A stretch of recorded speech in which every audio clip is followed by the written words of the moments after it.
الشيطان الرجيم بسم الله الرحمن الرحيم وإذ غدوت من أهلك تبوئ المؤمنين مقاعد للقتال والله سميع عليم. آیت نمبر 120 سورہ آل عمران. وَإِذْ غَدَوْتَ مِنْ أَهْلِكَ تُبَوِّئُ الْمُؤْمِنِينَ مَقَاعِدَ لِلْقِتَالِ. اس سے پہلے جو مضمون تھا یا ایھا الذین آمنوا لا تتخذوا بطانة من دونکم لا یألونکم خبالا، آیت نمبر 118. یہاں یہ مضمون مذکور تھا کہ تم غیر مسلم قوموں کو اپنے دنیاوی منافع کے لیے کبھی بھی دلی دوست نہ بناؤ اور ان سے تم اپنے تعلقات قائم نہ کیا کرو. کسی بھی موقع پر تمہیں خطرہ ہو اور ڈر ہو کہ ہم غیر مسلم قوموں سے اپنا تعلق قائم کر کے دنیاوی منافع حاصل کریں گے، اور جب کسی دشمن کا خطرہ ہوگا تو ہم غیر مسلم قوموں سے تعاون لے لیں گے، تو کبھی بھی اس نظریے سے تم غیر مسلم قوموں سے اپنا تعلق قائم مت کرو. اس لیے بتایا تھا کہ ودوا ما عنتم، اس لیے غیر مسلم قوم ہمیشہ تمہاری مشقت چاہتے ہیں، وہ کبھی تمہیں راحت نہیں چاہتے، راحت تمہاری ان کو اچھی لگتی ہی نہیں ہے. اور قد بدت البغضاء من افواہہم، ان کے بغض جو دلوں میں موجود ہے اور ان کے منہوں سے ٹپک رہے ہوتے ہیں، بات چیت سے اندازہ ہو جاتا ہے کہ وہ آپ سے بغض رکھتے ہیں. وما تخفی صدورہم اکبر، اور جو اپنے دلوں میں چھپائے بیٹھے ہیں تمہارے خلاف وہ بہت بڑی چیز ہے. اور پھر آگے فرمایا ہاں انتم اولئک تحبونہم، تم ان سے کیوں محبت کرتے ہو حالانکہ ولا یحبونکم، وہ تو تم سے محبت نہیں کرتے. وتؤمنون بالکتاب کلہ، اور تم ان کی ساری کتابوں کو مانتے ہو، تورات و انجیل کو مانتے ہو، ان کے رسولوں پر ایمان لاتے ہو، اور ماننا بھی چاہیے، ایمان لانا بھی چاہیے، اس لیے کہ یہ ہمارے ایمان کا دین کا حصہ ہے. وَإِذَا لَقُوكُمْ قَالُوا آمَنَّا، اور یہ ایسے دغاباز لوگ ہوتے ہیں کہ جب وہ تم سے ملتے ہیں تو آمنا کہتے ہیں، تمہیں اپنا تعلق جتلاتے ہیں کہ ہم تو تمہارے ساتھ ہیں، حالانکہ وَإِذَا خَلَوْا عَضُّوا عَلَيْكُمُ الْأَنَامِلَ مِنَ الْغَيْظِ، اور جب وہ تنہائیوں میں ہوتے ہیں تو وہ اپنے انگلیوں کو منہ میں دے رہے ہوتے ہیں، غصے سے کاٹ رہے ہوتے ہیں. حد درجے کا ان کو تمہاری ترقی پر افسوس ہوتا ہے، وہ اندر سے جلتے ہیں. کہہ دیجئے موتوا بغیظکم، اپنی محبت، اپنی اس غصے اور دشمنی میں مر جاؤ. ان اللہ علیم بذات الصدور، اللہ تو دلوں کے حالات سے آگاہ ہے. پھر فرمایا ان تمسسکم حسنۃ تسؤہم، اگر تمہیں کوئی باہمی آپس میں اتحاد نصیب ہوتا ہے، آپس میں مل کر چلتے ہو اور تمہیں کوئی غلبہ پہنچتا ہے، کوئی بھی اچھائی نظر آتی ہے تمہارے اندر، تسؤہم، تو ان کو برا لگتا ہے. وَإِن تُصِبْكُمْ سَيِّئَةٌ، اور اگر تمہیں کبھی کبھی کوئی تکلیف پہنچتی ہے اور کہیں تمہیں مغلوبیت کا سامنا کرنا پڑ جائے، آپس کے انتشار اور اختلافات پیدا ہو جائیں، یفرحوا بہا، تو پھر تو یہ غیر مسلم قومیں خوش ہوتی ہیں. وَإِن تَصْبِرُوا وَتَتَّقُوا لَا يَضُرُّكُمْ كَيْدُهُمْ شَيْئًا، اور اگر تم صبر اختیار کرو گے اور گناہوں سے بچتے رہو گے تو تمہیں ان کے مکر و فریب، ان کی تدبیریں کوئی بھی نقصان نہیں پہنچا سکتی. ان اللہ بما یعملون محیط، بے شک اللہ پاک خوب باخبر ہے ان کے اعمال سے. اب یہ مضمون ذکر کرنے کے بعد کہ ان لوگوں سے تم اپنے تعلقات اس لیے قائم کرو کہ تمہیں دنیا میں کام آئیں اور تمہیں ان کی مدد چاہیے، تو کہا نہیں، دیکھو تو صحیح اللہ پاک نے بدر میں اور احد میں کس طرح سے مسلمانوں کی مدد کی ہے. تو اس لیے آگے بدر اور احد کا قصہ سنایا کہ اللہ کی مدد وہ کافروں کی محتاج نہیں ہے کہ کافر تمہارے ساتھ تعلقات قائم کریں گے اور ان کی محبتیں اور مراعات آپ حاصل کریں گے تو پھر آپ کو دنیاوی منافع حاصل ہوں گے. بالکل یہ تمہاری سوچ باطل اور غلط ہے. اس لیے اب قصہ پہلے ذکر کیا جا رہا ہے احد کا اور پھر بدر کا. دیکھیں وَإِذْ غَدَوْتَ، اس کا تعلق احد کے قصے سے ہے، اور یہ دونوں قصے جو ہیں احد اور بدر کی جو جنگ ہے وہ اللہ تبارک تعالیٰ کے قدرت کا ایک بڑا شاہکار ہے. اور جنگ احد ہے وہ یہ یوں سمجھیے، مفسرین نے لکھا ہے کہ کلمے کے جو دو حصے ہیں، لا الہ الا اللہ محمد الرسول اللہ، جنگ بدر جو ہے وہ لا الہ الا اللہ کی مظہر اور نشانی ہے، اور احد جو ہے وہ محمد الرسول اللہ کی نشانی ہے، وہ رسالت کی نشانی ہے اور پہلی توحید کی نشانی ہے۔ بدر پہلا معرکہ ہوا، آپ علیہ الصلوۃ والسلام جب ہجرت کر کے مدینہ طیبہ تشریف لے گئے تو دوسرے سال بدر کا معرکہ پیش آیا، اور پھر تیسرے سال احد کا معرکہ پیش آیا۔ اچھا، بدر کے معرکے میں عرض کر رہا ہوں کہ لا الہ الا اللہ کی نشانی اور مظہر ہے۔ کیسے؟ اس لیے کہ 313 لوگ ہیں صحابہ کرام اور سامنے 1000 کا لشکر ہے۔ اللہ پاک نے ان 313 کو اس 1000 کے لشکر پر غالب فرمایا، اور یہ 313 بھی بیچارے ایسے کہ جن کے ہاتھ میں کوئی اسلحہ نہیں، کوئی سامان نہیں، کل 7 عدد تلواریں ہیں۔ 7 تلواریں کل کیا کریں گی؟ 6-7 گھوڑے ہیں، باقی اونٹ ہے، کسی کے ہاتھ میں لاٹھی ہے، کسی کے ہاتھ میں پتھر ہے، تو یہ 7 تلواریں لے کر 1000 کے لشکر سے لڑے۔ اللہ پاک نے غلبہ عطا فرمایا، اس لیے کہ اللہ پاک نے آسمان سے فرشتے اتارے۔ 100% اللہ کی ذات عالی پر بھروسہ کر کے لڑے تھے، ظاہری اسباب پر کوئی بھروسہ نہیں تھا۔ تو یہ لا الہ الا اللہ کی نشانی اور مظہر ہے۔ اچھا، احد میں کیا ہوا؟ احد میں چونکہ محمد صلی اللہ تعالی علیہ وسلم نے 50 صحابہ کو ایک جگہ پر مقرر فرمایا تھا، اور وہاں کہا آپ نے ہلنا نہیں ہے، یہاں سے ہٹنا نہیں ہے، چاہے جنگ میں نقصان ہو جائے، فتح ہو جائے، کسی بھی طرح سے آپ نے وہاں سے ہٹنا نہیں ہے۔ ان 50 افراد میں سے کچھ نے یہ سمجھا کہ اس کا تعلق صرف اس وقت سے ہے جب تک جنگ ہو رہی ہو، تو آپ نے نہیں ہٹنا، اب تو جنگ ختم ہو گئی۔ جب کفار بھاگ گئے تو وہ 50 اصحاب وہاں سے نیچے اتر آئے جس جگہ پر آپ نے ان کو مقرر فرمایا تھا۔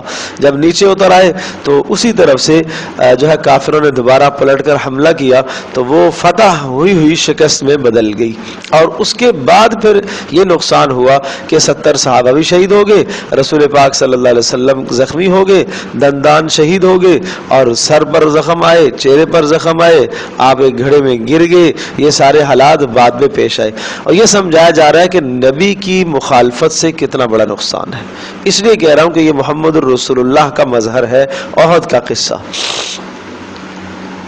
بات نہیں سمجھے کہ صرف ایک جگہ اللہ کے نبی نے تمہیں کہا ہے یہاں رکو، یہاں سے ہلنا نہیں ہے، اور آپ اپنی مرضی سے وہاں سے ہٹ گئے، اس کا کتنا نقصان ہوا۔ تو نبی کی مخالفت کرو گے تو دنیا میں کتنا بڑا نقصان اٹھاؤ گے، یہ احد سے تم اندازہ کر لو۔ اس لیے احد کا قصہ سنایا۔ تو اصل اللہ پاک کی جو مدد آتی ہے وہ اطاعت پر آتی ہے جی۔ نبی کی مخالفت کر کے تم سمجھو کہ ہم دنیا میں کامیاب ہو جائیں اور غیروں پر ہم غلبہ پالیں، یہ ناممکن ہے۔ وَإِذْ غَدَوْتَ مِنْ أَهْلِكَ، اور وہ وقت یاد کرو، غدوتا جب آپ بیٹھا رہے تھے یا آپ نکل رہے تھے، من اہلک اپنے گھر سے، اہلک اپنے گھر والوں کے پاس سے آپ نکل رہے تھے، اور گھر سے مراد حضرت عائشہ رضی اللہ تعالیٰ عنہا کا گھر ہے۔ حضرت عائشہ کے حجرے سے احد میں آپ علیہ السلام نکل کے گئے، اور پھر کیا کیا آپ نے؟ تبوئ المؤمنین، آپ نے تبوئ المؤمنین، آپ ایمان والوں کو ٹھکانہ دے رہے تھے یا ایمان والوں کو آپ بٹھا رہے تھے، مقاعد للقتال، لڑائیوں کے ٹھکانوں پر۔ آپ علیہ السلام خود مورچے متعین فرما رہے ہیں، نبی خود میدان جہاد میں خود قیادت کر رہا ہے۔ آپ گویا کہ مقاعد، ٹھکانے، مورچے، للقتال، لڑائی کے لیے۔ واللہ سمیع علیم، اور اللہ تبارک و تعالی سننے والا اور جاننے والا ہے۔ اللہ سننے والا ہے۔ یہ پنکھا بند کر دو یار۔ اللہ سننے والا ہے تمہاری باتوں کو۔ جب آپ علیہ السلام نے صحابہ کو یہ بتایا اور یہ اطلاع آئی کہ مکہ سے مشرکین کا لشکر، چونکہ گزشتہ سال بدر کا جب معرکہ ہوا تو بدر میں ان کے سارے سرداران، قیادت جتنی مکہ والوں کی تھی وہ ساری کی ساری ماری گئی تھی بدر والے دن، اور اس لیے آپ نے فرمایا تھا بدر کے دن جب قیادت ساری ماری گئی تو آپ نے فرمایا آج کے بعد یہ کفر دوبارہ نہیں اٹھے گا، اب ان کی کمر ٹوٹ گئی ہے۔ تو 70 مارے گئے تھے، 70 قید میں آ گئے تھے، اور جو مارے گئے ان میں ساری قیادت تھی، سارے سرداران تھے، بڑے بڑے سردار، کچھ رہ گئے تھے جن میں ابو سفیان باقی رہ گئے تھے، سمجھے؟ اچھا، حزام بن حکیم باقی رہ گئے تھے، حکیم بن حزام یہ باقی رہ گئے تھے، اور چند افراد تھے، لیکن اصل جو نامی گرامی لوگ تھے تو وہ سب کے سب مارے گئے تھے بدر والے دن۔ سخت غصہ تھا ان مشرکوں کو کہ ہماری ساری قیادت انہوں نے مار دی ہے، اور اس غصے کو یہ نکالنے کے لیے اور اندر جو ان کے جوش بھرا ہوا تھا اس کو نکالنے کے لیے انہوں نے عزم کیا کہ ہم مدینہ پر چڑھائی کریں گے اور سب مسلمانوں کو ختم کر کے آئیں گے، سمجھے جی؟ تو یہ اس لیے احد کا معرکہ پیش آیا۔ تو بدر میں جو نقصان ہوا اس نقصان کی تلافی کے لیے مشرکین احد والے دن آئے اور اسی وقت طے کر کے گئے تھے، یعنی چونکہ جب بدر میں یہ حالات پیش آئے، نقصان ہوا، تو انہوں نے کہا آئندہ سال پھر ہم لڑیں گے آپ سے اور یہ ہم بدلہ لیں گے آپ سے اور ہم زبردست تیاری کر کے آئیں گے۔ تو پھر یہ احد میں تیاری کر کے آئے اور مکہ سے ایک بہت بڑا لشکر جرار، کوئی 3000 کے لگ بھگ یہ لوگ تھے جو دوبارہ آئے، اور ادھر مسلمانوں کی تعداد 1000 تھی۔ اب احد والے دن میں 1000 کی تعداد تھی مسلمانوں کی جب یہ نکلے۔ آپ علیہ الصلوۃ والسلام کو اطلاع ہوئی کہ یہ مکہ سے ایک بہت بڑا لشکر آ رہا اور مدینہ پر حملہ آور ہونے کے لیے آیا ہے، اور ان کے آس پاس کے قبائل بھی ان کے ساتھ جڑ گئے ہیں۔ تو آپ علیہ الصلوۃ والسلام نے صحابہ سے رائے لی کہ کیا کیا جائے، ہمیں مدینہ کے اندر رہ کر دفاع کرنا چاہیے یا ہمیں باہر نکلنا چاہیے، اقدام کرنا چاہیے یا دفاع کرنا چاہیے، اٹیک کرنا چاہیے ان پر یا ہم یہاں ہی رہ کے مقابلہ کریں۔ تو کچھ لوگوں کی رائے یہ تھی کہ نہیں، ہمیں بس دفاع کرنا ہے، باہر سے جو لشکر آئے گا، جو کافر آئیں گے، ہم اپنا دفاع کریں گے، ہم مدینہ ہی کے اندر رہیں گے، ہم باہر نہیں نکلیں گے۔ حضرت صلی اللہ تعالی علیہ وسلم کی یہ منشا اور رائے تھی کہ باہر نکلا جائے، اور اکثر صحابہ جو مہاجرین تھے ان کی بھی رائے تھی کہ ہم باہر نکلیں گے، مدینہ سے باہر نکلیں گے، اندر ہم نہیں لڑیں گے، اس لیے کہ یہاں خواتین بھی ہیں، دیگر چیزیں بھی ہیں، تو ہمیں باہر نکلنا چاہیے۔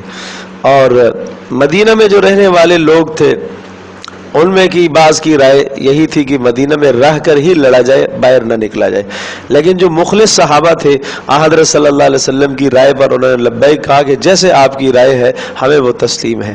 لیکن کچھ منافق بھی لوگ تھے جس میں عبداللہ بن ابی جو منافقوں کا سردار تھا، تو اس کی رائے یہ تھی کہ نہیں بھائی، ہم تو مدینہ سے باہر نہیں جائیں گے، ہمیں یہاں ہی لڑنا چاہیے، چونکہ منافق ہمیشہ لڑائی سے ڈرتے تھے، اور منافق کے سامنے چونکہ موت ہی موت ہے، اسے تو موت سے ڈر لگتا ہے، کافر کو تو ڈر لگتا ہے۔ ایمان والا یہ سمجھتا ہے کہ اگر میں مر بھی گیا تو شہید ہوں، اس لیے وہ شہادت کو عزت سمجھتا ہے۔ تو منافقوں نے کہا کہ نہیں، ہمیں یہاں ہی لڑنا ہے، چنانچہ 700 افراد رہ گئے اور 300 کٹ گئے، یعنی منافق عبداللہ بن ابی کے ساتھ 300 افراد انہوں نے جانے سے انکار کر دیا کہ ہم مدینہ سے باہر نہیں نکلیں گے، یہاں اگر لڑنا ہے تو ہم آپ کا ساتھ دیں گے، باہر نکلیں گے تو ہم ہرگز نہیں جائیں گے۔ تو اب کتنی تعداد رہ گئی مسلمانوں کی؟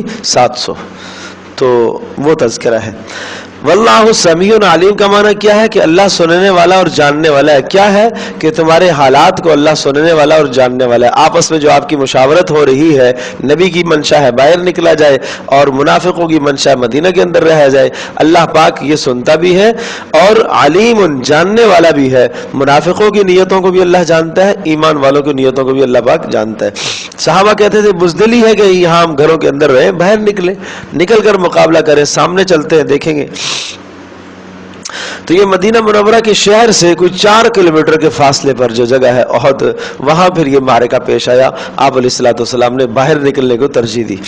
اذ ہمت طائفتان منکم ان تفشلا، وہ وقت یاد کرو، اذ ہمت طائفتان، جب ارادہ کیا تھا 2 گروہوں نے تم میں سے، ان تفشلا کہ وہ ہمت ہار جائیں، یہ تم میں سے 2 گروہ ہمت ہارنے کی کوشش کر رہے تھے، یہ بنو حارثہ اور بنو سلمہ۔ ہمت طائفتان سے مراد 2 قبیلے ہیں، ایک بنو حارثہ، اس کا تعلق قبیلہ اوس سے تھا، اور دوسرا تھا بنو سلمہ، اس کا تعلق خزرج سے تھا۔ اوس اور خزرج مدینہ کے بڑے قبائل تھے اور ان 2 قبیلوں کی یہ دونوں شاخیں تھیں، تو یہ جو ہے منافقوں کے ساتھ ہو گئے اور یہ پیچھے رہ گئے۔ واللہ ولیہما، اور اللہ تبارک تعالی ان دونوں کا ولی اور نگران ہے۔ وعلی اللہ فلیتوکل المؤمنون۔ باقی رہی یہ بات کہ 300 پیچھے چلے گئے تو اے ایمان والو آپ پریشان نہ ہو، ایمان والوں کو بھروسہ کس پر کرنا ہوتا ہے؟ اللہ پر۔ وعلی اللہ، اور اللہ ہی پر، فلیتوکل المتوکل المؤمنون، ایمان والے بھروسہ کیا کرتے ہیں، وہ کثرت پر بھروسہ نہیں کرتے، وہ افراد پر بھروسہ نہیں کرتے، ان کا بھروسہ اللہ پر ہوتا ہے۔ اب یہاں تک تو یہ 2 آیتیں تھی جن میں احد کا تذکرہ تھا، اور اب واپس بات آئی بدر کی طرف کہ دیکھو اللہ نے تمہاری بدر کے موقع پر بھی مدد فرمائی ہے۔ وَلَقَدْ نَصَرَكُمُ اللَّهُ بِبَدْرٍ، اور اللہ پاک نے تمہاری مدد فرمائی تھی بدر والے دن۔ وَأَنْتُمْ أَذِلَّةٌ، اور تم بہت کمزور تھے۔ اذلہ ذلیل کی جمع ہے، اور ذلیل عربی زبان میں کمزور کو کہتے ہیں، ذلیل اردو والا نہیں ہے جس کو ہم رسوائی سے ترجمہ کر دیں، یہ ذلیل ہے معنی رسوا ہے جی۔ تو کچھ الفاظ ایسے ہوتے ہیں کہ عربی میں بھی استعمال ہوتے ہیں، اردو میں بھی، لیکن عربی میں ان کا معنی الگ ہے، اردو میں ان کا معنی الگ ہے۔ تو اسی طرح سے اذلہ ذلیل سے ہے، اور ذلیل عربی زبان میں کہتے ہیں کمزور کو، انتہائی کمزور تھے آپ لوگ۔ اور فاتقوا اللہ، اللہ سے ڈرتے رہا کرو، لعلکم تشکرون، تاکہ تم اللہ پاک کی اس نعمت کا شکر ادا کرو، اور جب تمہیں غلبہ آ جائے، کسی بھی موقع پر اللہ پاک تمہیں غالب کرے، تو پھر تم اللہ کا شکر ادا کیا کرو، لعلکم تشکرون۔ اذ تقول للمؤمنین الن یکفیکم۔ اچھا قصہ یہ ہوا، اب چونکہ بدر کا معاملہ ذکر ہے تو بدر کے موقع پر کفار کی طرف سے یہ افواہ اڑائی گئی کہ ایک بڑا لشکر جرار 2000 کا لشکر کافروں کی طرف سے، مشرکین کی مکہ کی طرف سے 2000 کا لشکر آ رہا ہے۔ 1000 تو لڑ رہا ہے اور 2000 کا پیچھے آ رہا ہے، اور 2000 کے پیچھے 5000 کا ایک اور لشکر آ رہا ہے۔ اچھا یہ حالت جنگ میں جب افواہیں اڑتی ہیں اور یہ اڑائی جاتی ہیں اس لیے تاکہ سامنے والے کے دل پست ہو جائیں، ہمتیں ہار جائیں، سمجھے جی۔ تو میں تھوڑا سا بدر کا پس منظر بھی ذکر کرتا ہوں۔ اصل میں جو معرکہ بدر ہوا، اسلام کا سب سے پہلے معرکہ بدر ہوا، اس کے بنیادی محرکات کیا تھے، کیا اس کے اسباب تھے، اور یہ معرکہ بدر کیوں پیش آیا؟ حضرت صلی اللہ تعالی علیہ وسلم کو اطلاع ہوئی کہ شام سے ایک تجارتی قافلہ 70 افراد پر مشتمل، 70 سے 80 افراد پر مشتمل ایک قافلہ ہے، اور وہ یہاں سے گزر رہا ہے، اور وہ قافلہ ہے ابو سفیان کی سربراہی میں۔ ابو سفیان سردار تھے مکہ کے، اور وہ اس قافلے کے سربراہ ہیں، اور یہ لوگ بہت بڑا جو ہے نا مال لے کر آئے ہیں شام سے، اور ان کو بہت بڑا منافع ہوا ہے۔ گویا کہ یوں سمجھیو کہ مکہ والوں کی ساری معیشت اس قافلے کے اندر تھی، اپنا سارا مال مکہ سے کھجوریں لے کے گئے، شام میں جا کے فروخت کی، وہاں سے بیچی، اور بیچنے کے بعد پھر وہاں سے سامان خرید کر لائے، اور بہت سارا سامان حرب لڑائی کا سامان بھی خرید کر لائے، اور ان کا عزم تھا مسلمانوں کے خلاف جنگ کرنے کا۔ تو حضرت صلی اللہ تعالی علیہ وسلم کو اللہ پاک کی جانب سے حکم ہوا، آپ علیہ السلام نے ارادہ فرمایا کہ یہ جو تجارتی قافلہ ہے اس قافلے کو لوٹا جائے۔ کیوں؟ اس لیے کہ اس قافلے کے اندر مکہ والوں کی ساری معیشت ہے، اور کسی ملک کو کمزور کرنے کے لیے اس کی معیشت کو تباہ کرنا یہ بنیادی عنصر ہوا کرتا ہے کہ جب ان کی معیشت تباہ ہو جائے گی تو ان کی طاقت کمزور پڑ جائے گی۔ تو اس لیے آپ علیہ السلام نے باذن الہی، اور چونکہ 100% ان کا وہ سارا کا سارا مال اور سامان مسلمانوں کے خلاف استعمال ہونا تھا، تو آپ علیہ السلام اللہ پاک کے حکم سے مدینہ منورہ سے نکلے، اور مدینہ منورہ سے نکلے حضرت صلی اللہ تعالی علیہ وسلم بدر کی طرف روانہ ہوئے، اور جہاں سے اندازہ تھا کہ جس طرف سے قافلہ ان کا گزرے گا، بہرحال وہ قافلہ بچا کر گزر گیا۔ ان کو اطلاع ہو گئی کہ مسلمان ہمارا پیچھا کر رہے ہیں، تو وہ راستہ بدل کر وہ گزر گئے، اور انہوں نے فوری مکہ میں اطلاع بھجوا دی کہ مسلمانوں نے ہمارا پیچھا کیا ہے۔ یہ بات مکہ والوں کو بڑی ناگوار گزری۔ ابو جہل چونکہ سردار تھا اس وقت، اور اس کی نخوت اور غرور اور تکبر میں یہ بات آئی کہ ہمارے لشکر کا پیچھا انہوں نے کیسے کیا، ان کو جرأت اور ہمت ہوئی کیسے، یہاں کتنے کمزور تھے، ہم نے ان کو نکالا ہے، ان کو ہجرت پر مجبور کیا ہے، اور آج یہ ہمارے قافلے کو لوٹنے کے لیے نکلے۔ تو اس نے اعلان کر دیا، عام اعلان کر دیا، بڑے بڑے مال انہوں نے خرچ کیے، اور ایک کافر نے کہا کہ پورے لشکر کے کھانا جتنا دن کا ہے میرے ذمہ ہے، دوسرے نے کہا میرے ذمہ ہے، تیسرے نے کہا میرے ذمہ ہے، اونٹ پر اونٹ قربان ہو رہے، دیگیں چڑھ رہی ہیں، اور اس نظریے سے وہ پھر لشکر جرار مکہ سے مسلمانوں کے ساتھ لڑنے کے لیے نکلا۔ ادھر جب رسول پاک صلی اللہ علیہ وسلم کو بدر میں اطلاع، بدر کے میدان میں پہنچ گئے، یہ کوئی 77 کلومیٹر کا فاصلہ ہے، اس بدر کی جگہ جو بدر کا میدان ہے یہ 77 کلومیٹر کا فاصلہ ہے مدینہ منورہ سے لے کر بدر تک کا، تو یعنی بہت دور ہے۔ تو آپ علیہ الصلوۃ والسلام کو جب اس چیز کی اطلاع ہوئی کہ وہ قافلہ جو ہمارا مطلوب تھا وہ تو نکل گیا جان بچا کر، اور اب دوسرا ایک لشکر جرار ہم سے لڑنے کے لیے آ رہا، تو آپ علیہ الصلوۃ والسلام نے صحابہ سے رائے لی کہ آپ کی کیا رائے ہے اس وقت کیا کرنا چاہیے۔ کچھ صحابہ کی یہ رائے تھی، انصار صحابہ کی، کہ ہمارا مقصد لڑنا نہیں تھا، ہمارا مقصد صرف اس قبیلے پر حملہ کرنا تھا جو تجارتی قبیلہ اور قافلہ تھا، وہ تو نکل گئے، لہٰذا ہمیں واپس ہو جانا چاہیے، اور ہم واپس چلے جائیں گے یہ ہمیں پہنچ بھی نہیں پائیں گے، ہم واپس مدینہ چلے جائیں گے، اس لیے کہ مکہ یہاں سے دور تھا بھی۔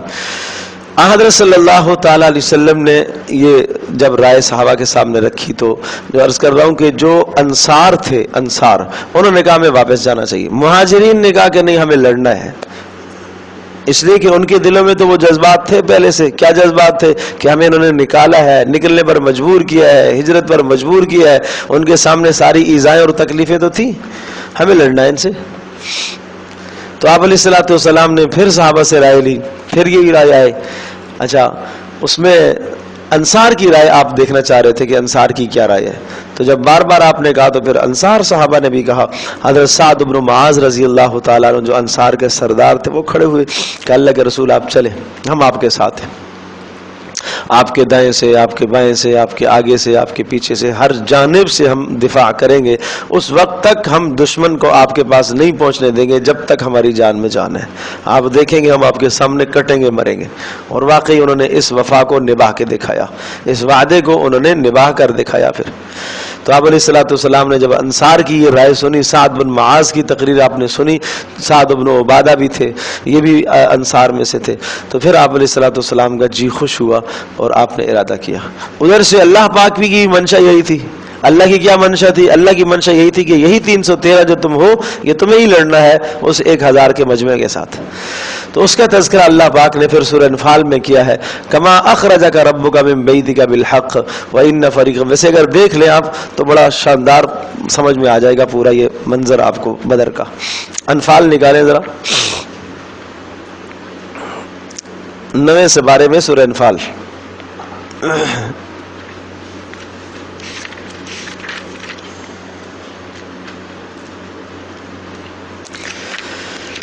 لا الہ الا اللہ۔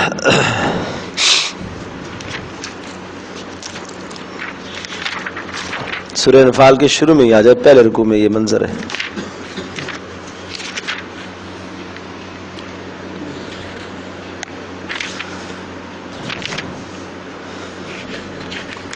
یہ آیت نمبر 5 کو آپ دیکھیں، کما اخرجک ربک من بیتک بالحق، مل گئی؟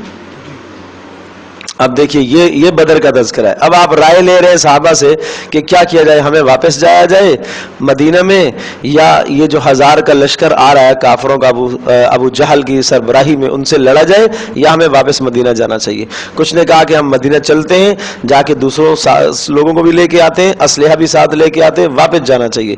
اور کچھ نے کہا کہ نہیں، جو کچھ ہمارے پاس ہے اسی کے ذریعے سے ہم لڑیں گے، ہمارا اصل مقصد اللہ کی ذات عالی پر بھروسہ ہے، ظاہری اسباب پر نہیں ہے۔ تو وہ آپس میں جو تذکرہ ہے اللہ پاک نے اس کی منظر کشی فرمائی ہے۔ دیکھیں، کما اخرجک ربک من بیتک بالحق، وہ وقت یاد کر جب تیرے پروردگار نے تجھے نکالا تھا، من بیتک، اپنے گھر سے، یعنی بدر کی طرف آپ نکلے تھے، وان فریقا من المؤمنین، اگرچہ ایمان والوں کی ایک جماعت اس کو ناپسند کرتے تھے نکلتے وقت کہ بھائی نہیں، ہمیں نکل کے کیا کرنا ہے، اس قافلے پر جو تجارتی قافلہ ہے اسے لوٹ کر ہمیں کیا کرنا ہے، ہمیں کیا ضرورت ہے کسی کو لوٹنے کی، لیکن چونکہ عرض کر رہا ہوں کہ ان کی معیشت کو تباہ کرنا مقصد تھا تاکہ وہ کل سر نہ اٹھائیں. یجادلونک فی الحق، یہ لوگ آپ سے بحث مباحثہ کر رہے تھے فی الحق، حق کے بارے میں. حق سے مراد یہاں پر جنگ، کہ اللہ نے جنگ ٹھانی ہوئی تھی کہ ہونی ہے. من بعد ما تبین کانما یساقون الی الموت، یوں لگ رہا تھا کہ موت کی طرف ہنکائے جا رہے ہیں. وہم ینظرون، اور یہ موت کے اسباب کو دیکھ رہے تھے. اب بات وہی ہے کہ آپ علیہ الصلوۃ والسلام نے مشورہ کیا، صحابہ سے پوچھا کہ کیا رائے ہے، ہم واپس مدینہ جا کر تیار ہو کر آئیں یا اسی حال میں اس 1000 کے لشکر سے لڑیں؟ وہ جو 70 افراد کا قافلہ وہ تو جا چکا، اب کیا کرنا ہے؟ وَإِذْ يَعِدُكُمُ اللَّهُ، وہ وقت یاد کر جب اللہ نے آپ سے وعدہ کیا تھا احدى الطائفتين انها لكم، کہ ان دونوں گروہوں میں سے ایک گروہ سے آپ کو لڑنا ہی ہوگا. دونوں گروہوں سے مراد کون ہے؟ ایک تجارتی قافلہ ابو سفیان کا جو بچ کے نکل گیا، اور دوسرا مکہ سے آیا ہوا لشکر جرار 1000 افراد پر مشتمل. وَتَوَدُّونَ، دل کی بات اللہ پاک نکالتا ہے، جو دل میں ہوتا ہے نا وہ ساری باتیں اللہ پاک ظاہر کرتا ہے. وَتَوَدُّونَ، اور تم چاہتے تھے ان غیر ذات الشوکۃ تکون لکم، کہ وہ جس مجمع میں، جس لشکر میں، جس جماعت میں کانٹا نہیں ہے تم اس سے لڑو. اور کانٹا کس میں نہیں ہے؟ وہ 70 افراد میں. نہیں سمجھے؟ جس میں مشقت نہیں ہے تم ان سے لڑنا چاہتے ہو. اچھا، وَيُرِيدُ اللَّهُ، اللہ چاہتا ہے کہ تم ان سے لڑو کہ جن میں مشقت ہے. کیوں؟ اللہ ظاہر کرنا چاہتا ہے اپنی مدد کو، اور تمہیں دکھانا چاہتا ہے کہ دیکھو قسمہ پرسی کے عالم میں جو لوگ ہوتے ہیں، قلیل ہوتے ہیں، اللہ ان کی مدد کر کے کیسے غالب کرتا ہے. وَيُرِيدُ اللَّهُ، اور اللہ چاہتا تھا أَن يُحِقَّ الْحَقَّ، کہ اللہ پاک حق کو آج واضح کرے. وَيُبْطِئَ بِكَلِمَاتِهِ، اپنے احکام کے ذریعے سے. وَيَقْطَعَ دَابِرَ الْكَافِرِينَ، اور اللہ پاک آج کاٹنا چاہتا ہے کافروں کی جڑ کو. کون سے کافر؟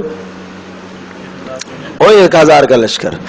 لیحق الحق ویبطل الباطل، یہ سارا منظر اس لیے ہوا تھا تاکہ حق کو اللہ پاک واضح کرے اور باطل کو باطل کر کے دکھائے. ظاہر ہے آج جس کا غلبہ ہوگا وہ حق پر ہے. ولو کرہ المجرمون اذ تستغیثون ربکم، اب ساری رات رسول پاک، اب بدر میں آمنا سامنا ہو گیا، کافروں کا لشکر جرار بھی سامنے آ گیا، ادھر مسلمانوں کا لشکر 313 افراد پر مشتمل، سامنے کافروں کا لشکر 1000 پر. ہر کافر کے پاس تلوار، تیر، نیزہ موجود ہے، اس لیے کہ وہ تیار ہو کر آئے ہیں، وہ لڑنے کی غرض سے آئے تھے. یہاں سے مسلمان تو لڑنے کی غرض سے گئے نہیں تھے. تو ساری رات آپ علیہ الصلوۃ والسلام روتے رہے، اللہ سے مانگتے رہے. اذ تستغیثون ربکم فاستجاب لکم، آپ نے اپنے پروردگار سے مدد مانگی تھی، یاد کرو، اور اللہ نے تمہاری دعا کو قبول کیا. بِأَنِّي مُمِدُّكُمْ بِأَلْفٍ مِّنَ الْمَلَائِكَةِ مُرْدِفِينَ، کہ میں مدد کروں گا تمہاری 1000 فرشتوں سے، مردفین جو لگاتار مسلسل اتریں گے. یہ 1000 فرشتے بدر کے موقع پر جنگ کرنے کے لیے اترے، اور بنفس نفیس 1000 کے مجمع نے جنگ میں شرکت کی تھی. یہ وہ واحد معرکہ ہے کہ جس میں ملائکہ نے آ کے جنگ میں شرکت کی. اس کے علاوہ باقی معرکوں میں اترتے تو رہے لیکن لڑنے کی نوبت نہیں آئی فرشتوں کی. جو فرشتے باقاعدہ سے لڑے اور انہوں نے تلوار ہاتھ میں لی، وہ یہ معرکہ بدر ہے. تو 1000 چونکہ کافروں کا لشکر تھا، اور 1000 اللہ پاک نے آسمان سے فرشتے اتارے، اور صحابہ کہتے ہیں ہم نے ان کو دیکھا ہے. سمجھے جی؟ ان فرشتوں کو دیکھا، صحابہ نے مشاہدے کیے، اور ہمیں گردنیں کٹتی اور تلواریں چلتی نظر آ رہی تھی. فرد نظر نہیں آ رہے تھے، گردنیں کٹتی نظر آ رہی ہیں، تلواریں چلتی اور تلواروں کی چمک نظر آ رہی. ہمارے پاس تو 7 تلواریں، اس 7 تلواروں کی کیا چمک ہوگی؟ تو اتنی تلواریں چلتی ہمیں نظر آ رہی ہیں، آواز آ رہی ہے، جب ایک تلوار پر پڑتی ہے تو جو آواز ہے وہ آوازیں آ رہی ہیں. یہ ایک منظر تھا. وما جعلہ اللہ الا بشرا ولتطمئن بہ قلوبکم، اور کہا اللہ نے یہ جو ملائکے 1000 اتارے ہیں یہ تمہاری خوشخبری کے لیے اتارے ہیں تاکہ تمہارا دل مطمئن ہو جائے، ورنہ اللہ کو ملائکہ اتارنے کی ضرورت نہیں ہے. ومن نصر الا من عند اللہ، مدد کہاں سے آتی ہے؟ اللہ سے آتی ہے. تو اللہ ملائکہ اتارنے کا محتاج بولو نہیں ہے. ان اللہ عزیز الحکیم، اللہ پاک غالب ہے، غلبے والا ہے اور حکمت والا ہے. وہ نہ بھی اتارے تو تب بھی مدد کر سکتا ہے. ایک جبریل کو بھیج دیتا، ایک جبریل ایک پر مارتا، سارے کے سارے تباہ ہو جاتے، 1000 کا لشکر مر جاتا. لیکن دیکھو نا یہ مسلمانوں کے ساتھ ناز ہے، لاڈ ہے، پیار ہے، تاکہ تمہارا دل مطمئن ہو جائے کہ ہاں ہمارے ساتھ آدمی جب دو چار اپنے ساتھ دائیں بائیں اور دیکھتا ہے تو خوش ہوتا ہے، چلو بھائی میں اکیلا نہیں ہوں اور بھی ہے، سمجھے؟ تو تاکہ اس جنگ کی حالت میں بھی اللہ پاک نے مسلمانوں کو پریشان نہیں ہونے دیا. تھک گئے صبح سے لے کر دوپہر تک، شام تک لڑتے لڑتے، اور مزے کی بات رمضان کا مہینہ، روزہ رکھا ہوا، شدید دھوپ، چلچلاتی دھوپ، عصر کا وقت آ گیا، اب تک روزہ نہیں توڑا کسی نے، سبحان اللہ، روزے سے لڑ رہے. تو عصر میں پھر آپ علیہ السلام نے حکم دیا کہ اب جو نڈھال ہو گئے تھے بہت زیادہ، ٹھیک ہے روزہ توڑ دو. تو عصر میں جا کے صحابہ نے پھر روزہ افطار کیا اور روزہ توڑ دیا، اس لیے کہ حکم ہے، سفر بھی ہے اور سفر میں ویسے بھی روزہ توڑ سکتے ہیں، اور حالت اضطرار میں آگے روزہ توڑ دیا. تو تھک گئے، اتنے تھک گئے کہ تھکان ہے، ساری رات اللہ کے سامنے کھڑے رہے، روتے رہے، مانگتے رہے اللہ پاک سے، اور صبح سے لے کر دوپہر تک، دوپہر سے لے کر شام تک، عصر کا ٹائم ہو گیا، لڑتے لڑتے یہ وقت ہو گیا. آرام کہاں ہوا؟ ایک لمحے کے لیے، گھنٹوں کے لیے نہیں، ایک لمحے، پل جھپکنے کے لیے اللہ پاک نے اونگ طاری کر دی، اور اس اونگ میں ان کی ساری تھکان ایسی دور ہوئی جیسے آدمی 6-8 گھنٹے 10 گھنٹے سو کے آتا ہے. تو اللہ تو قادر ہے نا، 6 گھنٹے آدمی جب سوتا ہے تو اس کا جسم دماغ فریش ہو جاتا ہے. تو اللہ پاک تو قادر مطلق ہے کہ ایک لمحے میں اللہ پاک اس تھکان کو دور کر لے. جو فائدہ اللہ پاک 6 گھنٹے میں دیتا ہے وہ ایک لمحے سے اللہ پاک فائدہ دے سکتا ہے. تو یہ ہے اذ یغشیکم النعاس، جب آپ کو ڈھانپ لیا ایک اونگ نے، امانۃ منہ، یہ اللہ کی طرف سے ایک امن کی نشانی تھی. اور وینزل علیکم من السماء ماء. عجیب بات یہ کہ بدر کے مقام پر جہاں کافر جب پہلے پہنچے، اچھا کسی بھی جگہ پر جب لڑائی ہوتی تھی نا اور لشکر جایا کرتا تھا تو سب سے پہلے دیکھتے تھے کہ ہموار جگہ، مناسب جگہ کون سی ہے، وہاں جا کے وہ پہلے قبضہ کر لیتے تھے. تو اس پورے میدان میں جو مرکزی جگہ تھی، جو لڑنے کی جگہ تھی، جہاں کہا جاتا کہ اچھی جگہ ہے، وہاں کافروں نے قبضہ کر لیا. اور کنواں تھا پانی کا، اس پر بھی کافروں نے قبضہ کر لیا. اب مسلمان پانی سے بھی محروم ہو گئے اور اچھی جگہ سے بھی محروم ہو گئے. وہ جو جگہ تھی کافروں کی وہ سیدھا میدان تھا، مسلمانوں کی جگہ تھی وہ قدر پتھریلی زمین تھی. تو پریشانی ہے، یہاں کیسے لڑیں گے؟ اللہ پاک نے بارش نازل فرمائی، یہ پہلی اللہ کی مدد آئی. بارش ہوئی تو پہلا کام تو یہ ہوا کہ مسلمانوں کے لیے پانی کا بندوبست ہو گیا. خود بھی پیا، انہوں نے جانوروں کو بھی پلایا. تو برتن ہوتے تھے بڑے بڑے، وہ بھر لیتے تھے بارش کے پانی سے. اور عجیب اللہ کا کرنا کہ بارش بھی اس مختصر سے ٹکڑے پر ہوئی. اور اب جو کافروں نے اپنے لیے سیدھے میدان کا انتخاب کیا تھا، جب بارش وہاں پڑی تو وہ سارا کا سارا دلدل کیچڑ بن گیا. اب وہ جگہ ان کے لیے ناموافق ہو گئی. اب وہاں گھوڑے پھسلنے شروع ہو گئے. جیسے ہی کوئی کافر لڑنے کے لیے آگے بڑھتا اور گھوڑے کو دوڑاتا تو گھوڑا دڑام سے نیچے گرتا، پھسل جاتا. تو یہ ایک اللہ پاک کی غیبانہ یوں مدد ہوئی. اور پھر دوسرا حال یہ ہوا کہ پیچھے ایک پہاڑی تھی. اب جس طرف سے سورج نکل رہا تھا تو صحابہ کی جو ہے پشتوں کی طرف تھا سورج تھا، اور وہ جو میدان سامنے تھا وہاں مشرکین کے چہرے کی طرف سے سورج آ رہا تھا، آمنا سامنا جب تھا. تو اب جب سورج نکلا تو ان کو تو کوئی نظر ہی نہ آئے، اس لیے کہ سامنے سے سورج کی دھوپ پڑتی ہے اور لڑنا مشکل ہو گیا. یہ اللہ کی دوسری مدد تھی. تو وہ فرمایا کہ اللہ نے پانی برسا آسمان سے لیطہرکم بہ، تاکہ تم پاکیزگی حاصل کرو. پتہ چلا کہ حالت جنگ میں بھی پاکیزگی ضروری ہے. پاکی کا کتنا اہتمام کرایا، ظاہر ہے تاکہ تم وہاں غسل بھی کر لو اور اسی طرح سے باوضو رہو. اس لیے کہ باوضو رہنے سے کیا ہوگا؟ وَيُذْهِبَ عَنْكُمْ رِجْزَ الشَّيْطَانِ، شیطانی وسوسے دور رہتے ہیں جب انسان پاکی میں رہتا ہے، تو طہارت میں رہتا ہے، باوضو رہتا ہے. حالت جنگ میں بھی طہارت کا حکم آیا. دیکھو کتنی اہم بات. وَلِيَرْبِطَ عَلَىٰ قُلُوبِكُمْ، اور تاکہ اللہ پاک تمہارے دلوں کو مضبوط کرے. وَيُثَبِّتَ بِهِ الْأَقْدَامَ، اور تمہارے قدم تاکہ جم جائیں. اِذْ يُوحِي رَبُّكَ إِلَى الْمَلَائِكَةِ إِنِّي مَعَكُمْ، وہ وقت یاد کرو تمہارا پروردگار وحی کر رہا تھا فرشتوں کو، کیا؟ أَنِّي مَعَكُمْ، کہ اے فرشتوں میں تمہارے ساتھ ہوں، مدد کروں گا. فَثَبِّتُوا الَّذِينَ آمَنُوا، جاؤ تم جا کے ایمان والوں کو ثابت قدم رکھو. سَأُلْقِي فِي قُلُوبِ الَّذِينَ، یہ اللہ کی مدد ایک اور آئی. ان قریب سألقی فی قلوب الذین کفروا، اللہ کہہ رہا میں ڈال دوں گا ان لوگوں کے دلوں میں جنہوں نے کفر کیا، الرعب، روب. کس کا روب؟ مسلمانوں کا روب. اللہ پاک نے اس 1000 کے مجمع کے دل میں ایسا ڈالا کہ وہ سب کے سب بزدل بن گئے.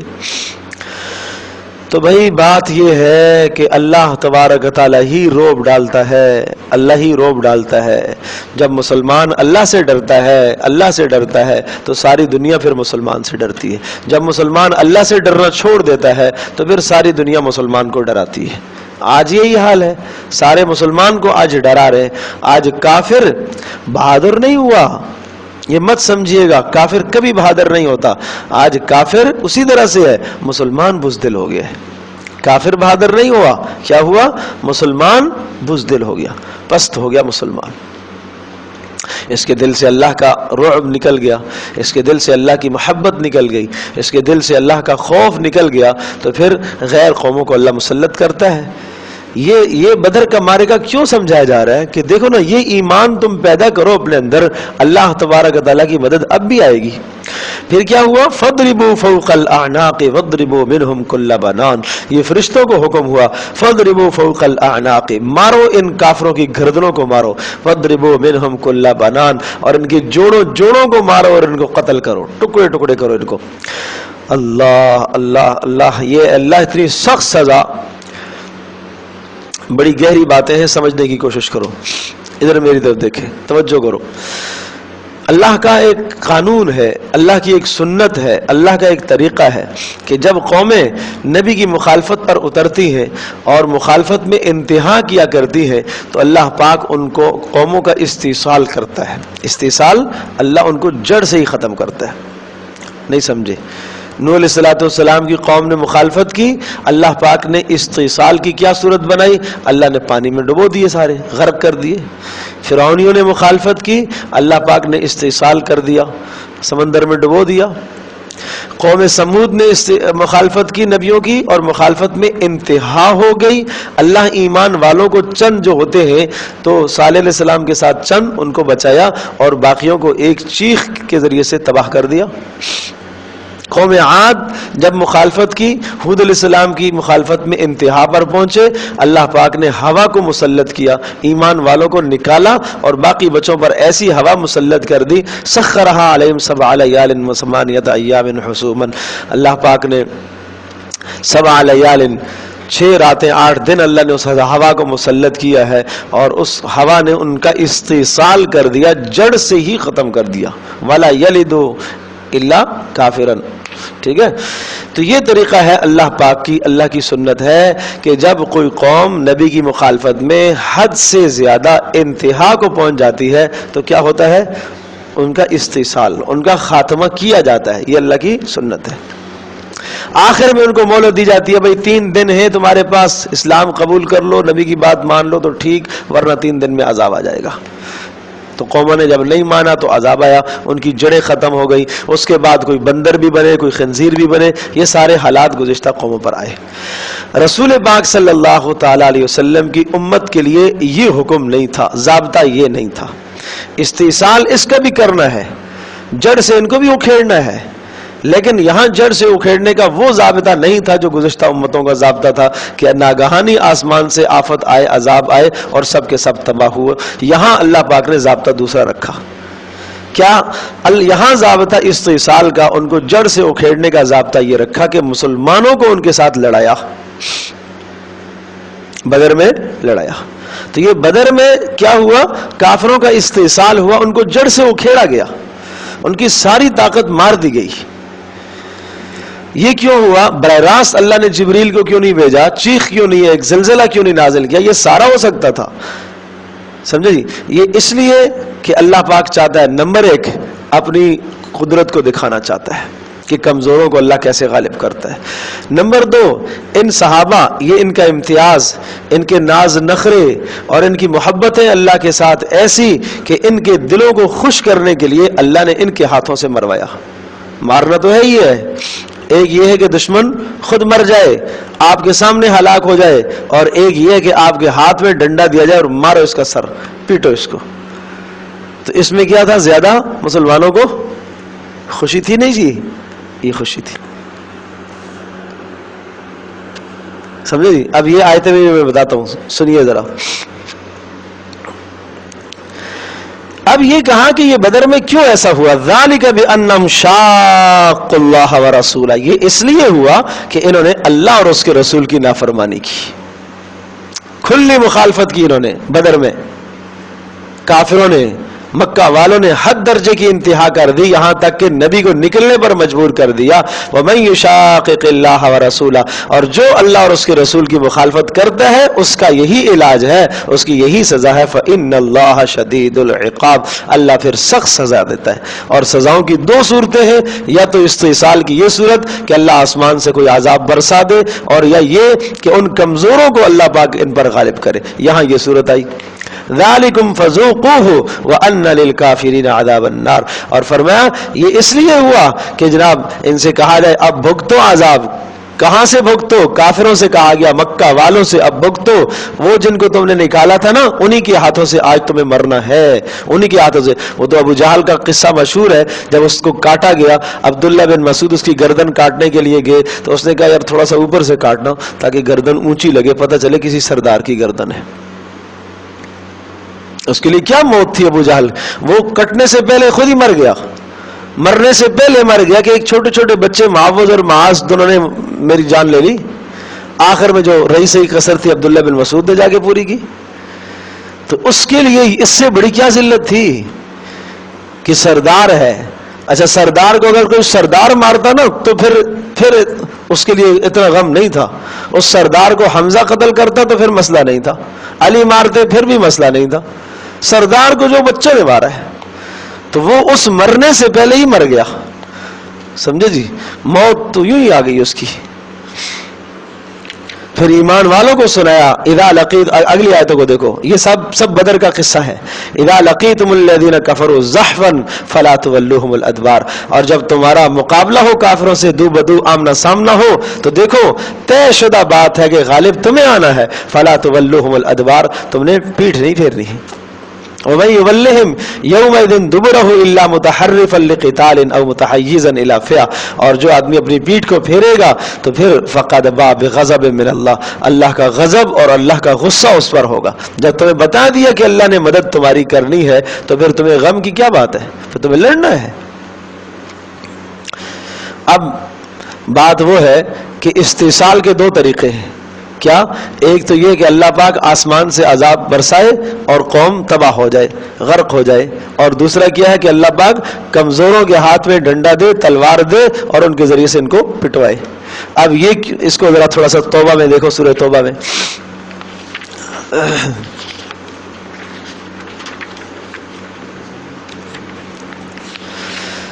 لا الہ الا اللہ۔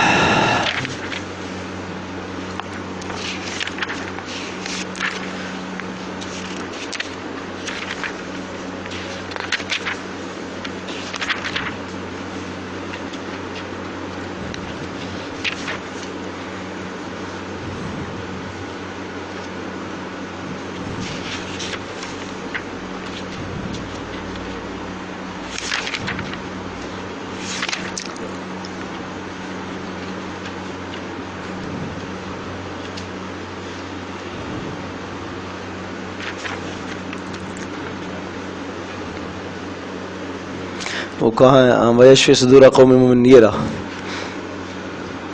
آیت نمبر سورہ توبہ کی، آپ 12 دیکھیں ذرا، مل گئی؟ بلکہ 13 نمبر آیت، ہاں اس سے پہلے والی آیت کو دیکھو۔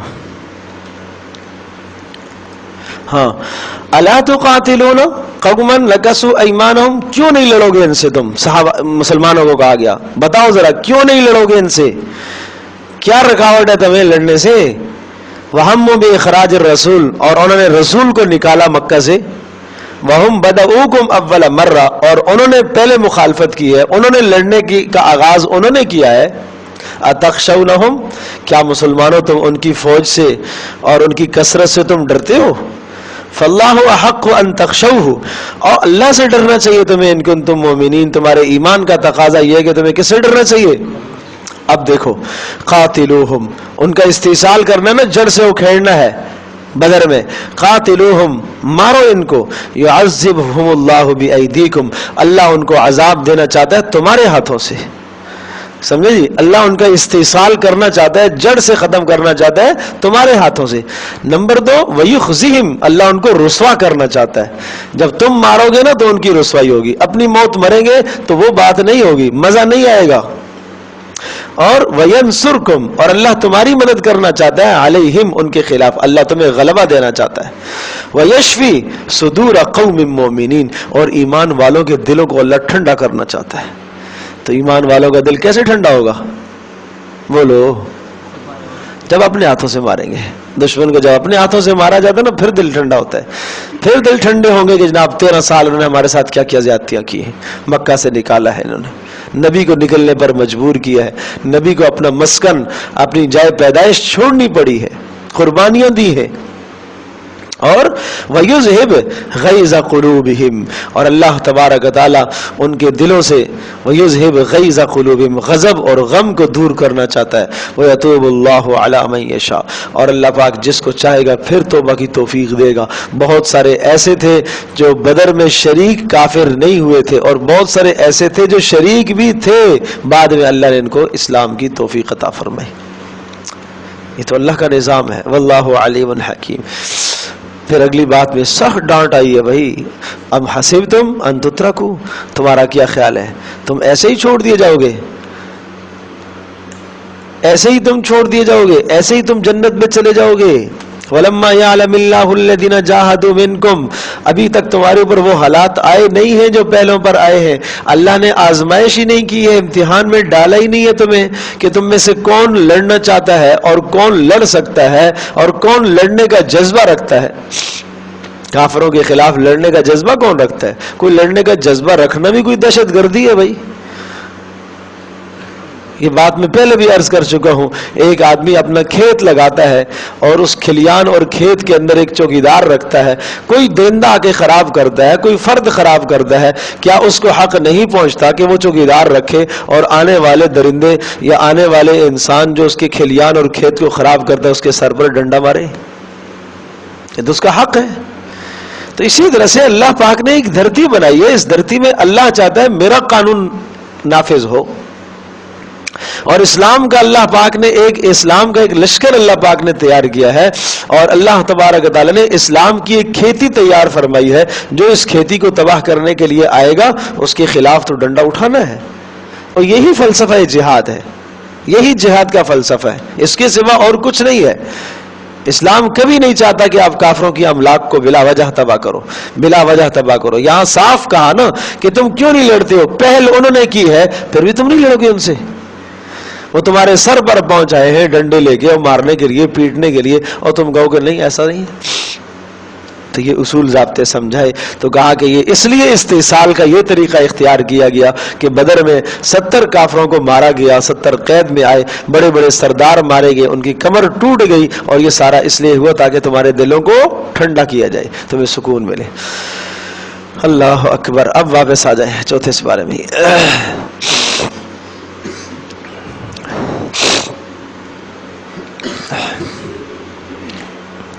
اذ تقول للمؤمنین، وہ وقت یاد کرو جب اے نبی تو کہہ رہا تھا ایمان والوں سے، بدر میں کہہ رہا تھا، کیا کہہ رہا تھا؟ اَلَن يَكْفِيَكُمْ رَبُّكُمْ، کیا تمہارے لیے کافی نہیں ہے؟ اَلَن يَكْفِيَكُمْ، کیا تمہارے لیے کافی نہیں ہے؟ اَن يُمِدَّكُمْ رَبُّكُمْ، کہ تمہارا پروردگار تمہاری مدد کرے، کتنی؟ بِثَلَاثَةِ آلَافٍ مِّنَ الْمَلَائِكَةِ مُنزَلِينَ، 3000 فرشتوں سے جو آسمان سے اتریں گے۔ میں نے عرض کیا تھا کہ پہلی خبر آئی کہ 1000 کا مزید لشکر آ رہا ہے، اللہ پاک نے 1000 اتار دیے، چلو لو 1000 کے مقابلے میں 1000 کافروں کا لشکر تھا، 1000 اللہ نے ملائکہ اتار دیے۔ پھر خبر آئی کہ اس کے بعد جو نا مزید 3000 کا لشکر مزید کافروں کا پیچھے سے آ رہا ہے، اللہ نے کہا کہ اگر وہ 3000 آئے تو ہم بھی 3000 فرشتے اتاریں گے۔ پھر اس کے بعد خبر آئی کہ 5000 کا لشکر آ رہا ہے، اللہ نے پھر فرمایا کہ اگر وہ 5000 آئے تو ہم بھی 5000 فرشتے اتاریں گے۔ لیکن نہ وہ 3000 آئے اور نہ 3000 فرشتے اترے، نہ وہ 5000 آئے اور نہ 5000 دوبارہ فرشتے اترے۔ یہ 3000 کا فرشتوں کا اترنا اور 5000 فرشتوں کا اترنا مشروط تھا کہ اگر کافر اتنی تعداد میں آتے تو پھر ہم بھی دیں گے۔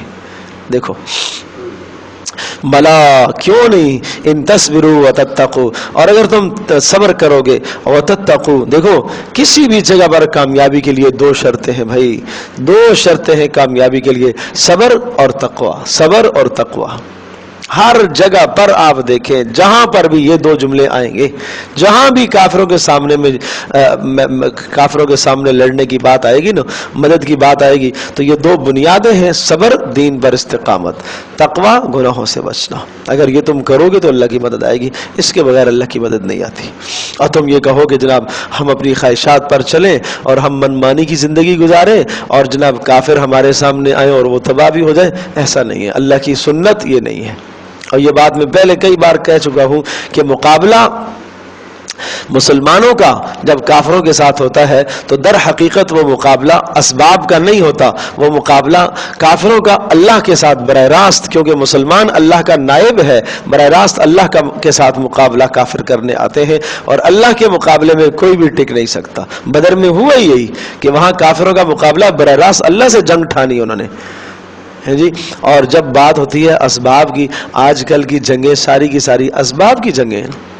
جب اسباب کی جنگیں ہوتی ہیں تو پھر جس کے پاس اسباب زیادہ ہوں گے وہی غالب رہے گا، مسلمان کے پاس ہے وہی غالب رہے گا، کافر کے پاس اسباب زیادہ ہیں تو وہی غالب رہے گا۔ اگر مسلمان اپنے اندر وہ ایمان اور وہ تقوی پیدا کریں اور وہ جذبہ پیدا کریں اور یہ اللہ کا نمائندہ بن کر میدان میں جائے تو پھر اللہ پاک براہ راست مدد کرتا ہے۔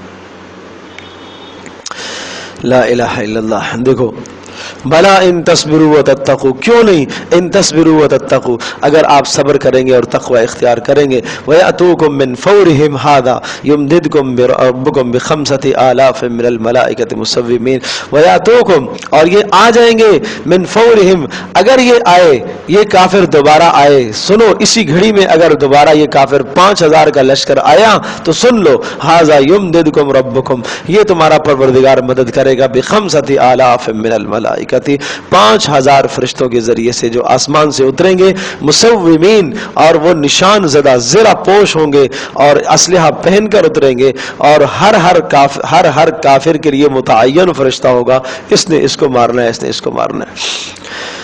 بات یہاں پر بھی وہی آئی جو سورہ انفال میں عرض کر چکا ہوں، وما جعلہ اللہ الا بشرا لکم، اور یہ فرشتوں کا نزول اس لیے ہم نے کیا ہے، یہ تعداد کی بات 3000 اور 5000 کی خوشخبریاں اس لیے سنائی ہے تاکہ تمہارے لیے خوشخبری کا ذریعہ بنے، ولتطمئن قلوبکم، اور تاکہ تمہارے اندر جو اضطرابی کیفیت پائی جا رہی ہے، خوف و ہراس ہے، وہ ختم ہو جائے اور تمہارے دل مطمئن ہو جائے۔ لیکن ومن نصر الا من عند اللہ، دیکھو مدد تو اللہ کے پاس ہے، مدد فرشتوں سے نہیں ہے، اللہ فرشتوں کو حکم دے گا تو اتریں گے ورنہ نہیں اتریں گے۔ العزیز جو غلبے والا ہے، کیا معنی العزیز ہے جی؟ نہیں خاص معنی یہاں بتاؤ، العزیز جو بغیر فرشتوں کے اتارے بھی تمہاری مدد کر سکتا ہے، یہ معنی ہے العزیز کا۔ الحکیم، لیکن اس کی حکمت کا تقاضا ہے کہ وہ فرشتے اتار رہا ہے، ورنہ وہ نہ اتارے تو تب بھی مدد کر سکتا ہے۔ تو یہ سمجھنے کی ضرورت ہے، ہر جگہ عزیز الحکیم، عزیز کا معنی غالب اور حکیم مطلب ہے حکمت والا، تو یہ قرآن میں کوئی تکرار نہیں ہے، ہر جگہ اس کا الگ معنی اور مفہوم ہوتا ہے، یہ سمجھنے کی ضرورت ہے۔ لِيَقْطَعَ طَرَفًا مِّنَ الَّذِينَ كَفَرُوا، یہ سب کچھ اس لیے ہوا، فَعَلَ مَا فَعَلَ، فعل یہاں پر محذوف ہے، لِيَقْطَعَ طَرَفًا مِّنَ الَّذِينَ كَفَرُوا، یہ سب کچھ جو ہوا بدر میں اس لیے ہوا ہے تاکہ کاٹ ڈالے اللہ پاک، لِيَقْطَعَ تاکہ کاٹ دے اللہ پاک، طَرَفًا مِّنَ الَّذِينَ كَفَرُوا کافروں کی ایک جماعت کو کاٹ ڈالے، طرف کافر جہاں جماعت، او یکبتہم، یا اللہ پاک ان کو ذلیل اور رسوا کرے، اور وہ ذلیل اور رسوا کیسے ہوئے؟ 70 جو ہے نا وہ قیدی بنے، پہلے والے میں 70 لیقطع تاکہ کٹ جائے ان کی جڑ، 70 کی جڑ کٹی اور 70 قیدی ہو، فینقلبوا خائبین، اور جو واقعی رہ سہ گئے وہ کیا ہے؟ فینقلبوا، وہ واپس پلٹے، خائبین نامراد ہو کر، دانت کھٹے ہو گئے بیچاروں کے۔ سمجھے جی؟ اب یہ باتیں سمجھنے کی ہے نا، یہ آپ بغیر کسی پڑھانے والے کے سمجھانے والے کے کیسے سمجھیں گے؟ اب یہ یہاں تک بات پھر کس کی تھی؟ یہ بدر کی۔ اب واپس معاملہ احد کی طرف، لیس لک من الامر شیء، یہ احد سے ہے، اس کا تعلق پھر احد سے ہے، پھر احد کے معاملے سے ہے۔ تو آپ صرف ترجمہ پڑھ کے کیسے سمجھیں گے کہ اس آیت کا تعلق کس بات سے ہے، یہ کیا کہنا چاہ رہی ہے؟ اب احد میں جب دوبارہ حالات بدل گئے اور جنگ جو ہے وہ فتح ہوئی شکست میں بدل گئی، اور فتح ہوئی شکست میں بدلنے کا سبب بتایا، کیا سبب تھا؟ نبی کی سنت کی مخالفت، نبی کی مخالفت سے یہ جنگ کی حالت بدل گئی۔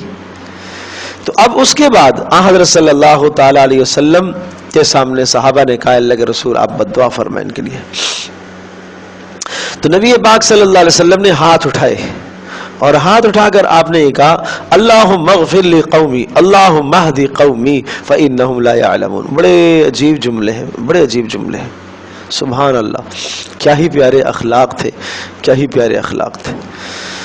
پہلی بات تو یہ سمجھو، علامہ خفاجی رحمۃ اللہ علیہ الشفا میں انہوں نے لکھا ہے، بڑی پیاری بات انہوں نے لکھی کہ یہ جو کہا اللہم اغفر لی قومی، صحابہ تو آپ نے ہاتھ اٹھائے تو صحابہ سمجھے کہ بس تباہ ہو گئے سارے، نبی کی بددعا نکلے گی تو کیا بچے گا؟ تو آپ نے فرمایا انی لم ابعث لعانا، میں بددعا کرنے کے لیے نہیں بھیجا گیا ہوں، ولکنی بعثت رحمتا، میں تو رحمت بنا کر بھیجا گیا ہوں، میں تو دعا کروں گا۔ تو ارشاد فرمایا کہ ایک بات تو یہ تھی کہ صحابہ کی درخواست پر نبی پاک صلی اللہ علیہ وسلم چپ ہو جاتے، ایک درجہ یہ بھی تھا، آپ کو کسی نے ستایا ہے، کوئی دوسرا آ کر آپ سے کہے کہ ارے اس کے خلاف آپ بد دعا کریں، تو ایک طریقہ ایک تو یہ، اس وقت آپ کے دل کے کیا جذبات ہوں گے؟ آپ بد دعا کریں گے، برا بلا کہیں گے، یا یہ کہ آپ چپ رہ جائیں گے؟ اچھا اگر بدعا نہیں کر رہی ہے تو کیا کریں گے؟ چپ ہو جائیں گے۔ آپ چپ بھی نہیں رہے، بلکہ آپ نے دعا کی ان کے لیے، کیا کی؟ دعا کی، اللہم اغفر لقومی اللہم اہدی قومی، اے اللہ میری قوم کو ہدایت عطا فرما، اے اللہ میری قوم کی ہدایت عطا فرما اور ان کو معاف فرما۔ اور پھر سفارش فرمائی فإنہم لا یعلمون، اے اللہ وہ مجھے جانتے نہیں ہیں، یہ جو کچھ میرے ساتھ انہوں نے کیا ہے نا، چہرہ زخمی ہے، خون بہ رہا ہے، سر مبارک سے خون بہ رہا ہے، بے ہوش ہو گئے تھے آپ علیہ السلام جب حضرت عمر بن عاص رضی اللہ تعالی کے ایک بھائی تھے کافروں کی طرف سے اس وقت آئے ہوئے تھے، مسلمان نہیں لائے، کفر پر خاتمہ ہوا، انہوں نے ایک زوردار پتھر مارا آپ علیہ السلام کے سر پر، آ کے خود پر پتھر لگا، اس پتھر کے دباؤ سے آپ پیچھے جا کے گرے، اور یہ پیچھے آپ کی گدی مبارک ایک گھڑا تھا، اس گھڑے کے کنارے پر لگی، تو پھر آپ کے سر کی جو خود تھی نا وہ اس کی کڑیاں بھی اندر چلی گئی، اور آپ علیہ السلام بے ہوش ہو گئے تھے۔ جب بے ہوش ہو گئے تو خبر پھیل گئی کہ آپ شہید ہو گئے، یہ احد میں وہ تھا۔ اور پھر صحابہ نے آپ علیہ السلام کو کندھوں پر اٹھایا، اور اٹھا کے وہ پیچھے احد کے پیچھے درے میں، وہ آج بھی جگہ موجود ہے، جو لوگ وہاں گئے ہیں دیکھی ہوگی، تو اس درے میں صحابہ آپ علیہ السلام کو لے گئے، وہاں جا کے رکھا۔ تو اس موقع پر یہ باتیں آئی ہیں، آپ علیہ السلام نے یہ دعا کی کہ اللہ یہ مجھے جانتے نہیں ہیں، میرے مقام کو سمجھتے نہیں ہیں، میرے مقام کو سمجھتے نہیں ہیں، تو یہ ان کی نادانی ہے، ان کی جہالت ہے، سمجھے جی؟ تو یہ اعلیٰ ظرفی ہے، اعلیٰ اخلاق ہے۔ اور پھر ایک بات بڑی عجیب لکھی ہے، علامہ خفاجی فرماتے ہیں اللہم اغفر لی قومی اللہم اہدی قومی، نسبت اپنی طرف کی ہے۔ آج ہمارا حال یہ ہوتا ہے، بیٹا نافرمان ہو جاتا ہے، دفع ہو جاؤ تم میرے ہو ہی نہیں، ہم ایک دم بیٹے کی نفی کر دیتے ہیں، آگ کر دیتے ہیں جائیداد سے، اولاد کو نکال دیتے ہیں اپنی جائیداد سے نا۔ اللہ کے نبی جو قوم ہے، دشمن ہے، قتل کے در پہ ہیں، مارنے کے در پہ ہیں، نسبت ان کی پھر بھی اپنی طرف کر رہے ہیں، اللہم اغفر لی قومی، میری قوم میری قوم میری قوم، سمجھے جی؟ تو یہ بڑا سبق ہے ہمارے لیے۔ تو پھر اس کے بعد یہ آیتیں اتری ہیں احد میں کہ آپ بد دعا نہ کریں ان کے لیے، اللہ نے بھی منع فرما دیا، آپ کو اس کا اختیار نہیں ہے۔ اور کتنے ایسے تھے کہ جو احد میں شریک تھے اور بعد میں مسلمان ہوئے۔ ابو سفیان سربراہی کر رہے تھے نا اس وقت، ابو جہل تو مارا گیا، وہ تو قیادت مر گئی تھی ساری، قتل ہو گئے تھے بدر میں سارے، اب قیادت کس کے پاس تھی؟ ابو سفیان کے پاس تھی، احد میں قیادت ابو سفیان کے پاس تھی، جرنیل تو یہی تھے فوج کے اس وقت۔ بعد میں اللہ نے ان کو اسلام کی توفیق دی، اور حکیم بن حزام ہے، اور بڑے جو ہے کئی سردار رہ گئے تھے، ان کو اللہ پاک نے اسلام کی توفیق دی۔ دیکھو لیس لک من الامر شیء، فرمایا لیس لک من الامر، نہیں ہے کوئی آپ کو اختیار ان کافروں کے معاملے میں، حتی یتوب علیہم، یہاں تک کہ اللہ پاک ان کی توبہ کو قبول کر لے، یعنی مسلمان ہو جائیں، او یعذبہم، یا اللہ پاک ان کو سخت سزا دے، فإنہم ظالمون، ٹھیک ہے انہوں نے ظلم تو کیا ہے، وللہ ما فی السماوات و ما فی الارض، اور جو کچھ آسمانوں میں اور جو زمینوں میں ہے سب کچھ اللہ ہی کے لیے ہے، یغفر لمن یشاء، اللہ جس کو چاہتا ہے گناہ معاف فرماتا ہے، ویعذب من یشاء، اور جسے چاہتا ہے سزا دیتا ہے، واللہ غفور رحیم، اللہ بخشنے والا مہربان ہے۔ یا ایھا الذین آمنوا لا تأکلوا الربا اضعافا مضاعفہ، تمہاری طاقتیں کمزور ہوں گی جب تمہارے مال خراب ہو جائیں گے، جب تمہارے مال درست نہیں ہے، تمہارے پیٹوں میں حرام مال جائے گا تو یاد رکھنا تمہارا ایمان کمزور ہو جائے گا، ایمان کمزور ہوگا تو کافروں کے مقابلے میں تم جم نہیں سکو گے، تمہارے دلوں کے اندر سے اللہ پاک کافروں کا جو روب کافروں کے دلوں میں ہے وہ اللہ پاک روب نکالے دے گا، اور تمہارے دلوں کے اندر کافروں کا ڈر اور خوف بیٹھ جائے گا، کب؟ جب تم حرام مال پر ہاتھ ڈالو گے۔ اس لیے آگے میں نے فرمایا لا تأکلوا الربا اضعافا مضاعفا، مال دگنے مت کر کے، ربا سود مت کھاؤ، لا تأکلوا الربا، مت کھایا کرو سود، اضعافا مضاعفا، چبڑا چڑھا کر سود کو مت کھایا کرو، واتقوا اللہ، اور اللہ سے ڈرتے رہا کرو، لعلکم تفلحون، تاکہ تم کامیاب ہو جاؤ، واتقوا النار التی، اس دوزخ سے ڈرو، التی اعدت للکافرین، جس کو اللہ نے تیار کر کے رکھا ہے کافروں کے لیے، یہ بچو، اس بات کو سمجھو، اور واطیعوا اللہ واطیعوا الرسول، یہ عہد میں تمہیں شکست کیوں ہوئی ہے؟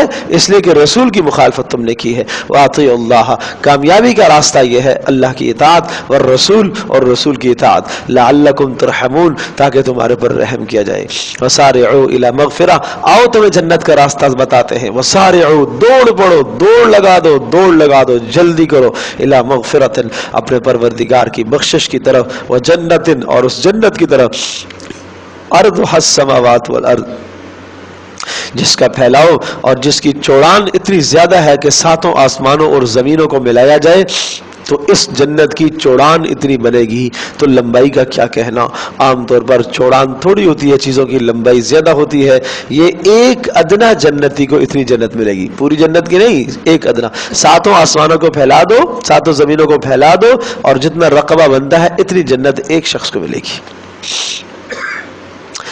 اللہ اللہ اللہ، کس کو ملے گی؟ اعدت للمتقین، یہ ان لوگوں کو ان کے لیے تیار کی گئی ہے جنت، للمتقین، جو گناہوں سے بچتے ہیں، شرک اور کفر سے اپنے آپ کو بچاتے ہیں۔ ان کی کیا صفات ہیں؟ نمبر 1، الذین ينفقون فی السراء والضراء، جو مال خرچ کرتے ہیں، ينفقون فی السراء، فی السراء، فراخی کی حالت میں، خوشی کی حالت میں، وسعت کی حالت میں، والضراء، تکلیفوں کی حالت میں، غربت کے وقت بھی مال خرچ کرتے ہیں، اور خوشی کے وقت جب مال کی فراوانی ہوتی ہے تب بھی لوٹاتے ہیں، ہر حال میں مال خرچ کرتے ہیں۔ نمبر 2، والکاظمین الغیظ، اور غصے کو تھام دینے والے، کاظمین دبانے والے، الغیظ غصے کو۔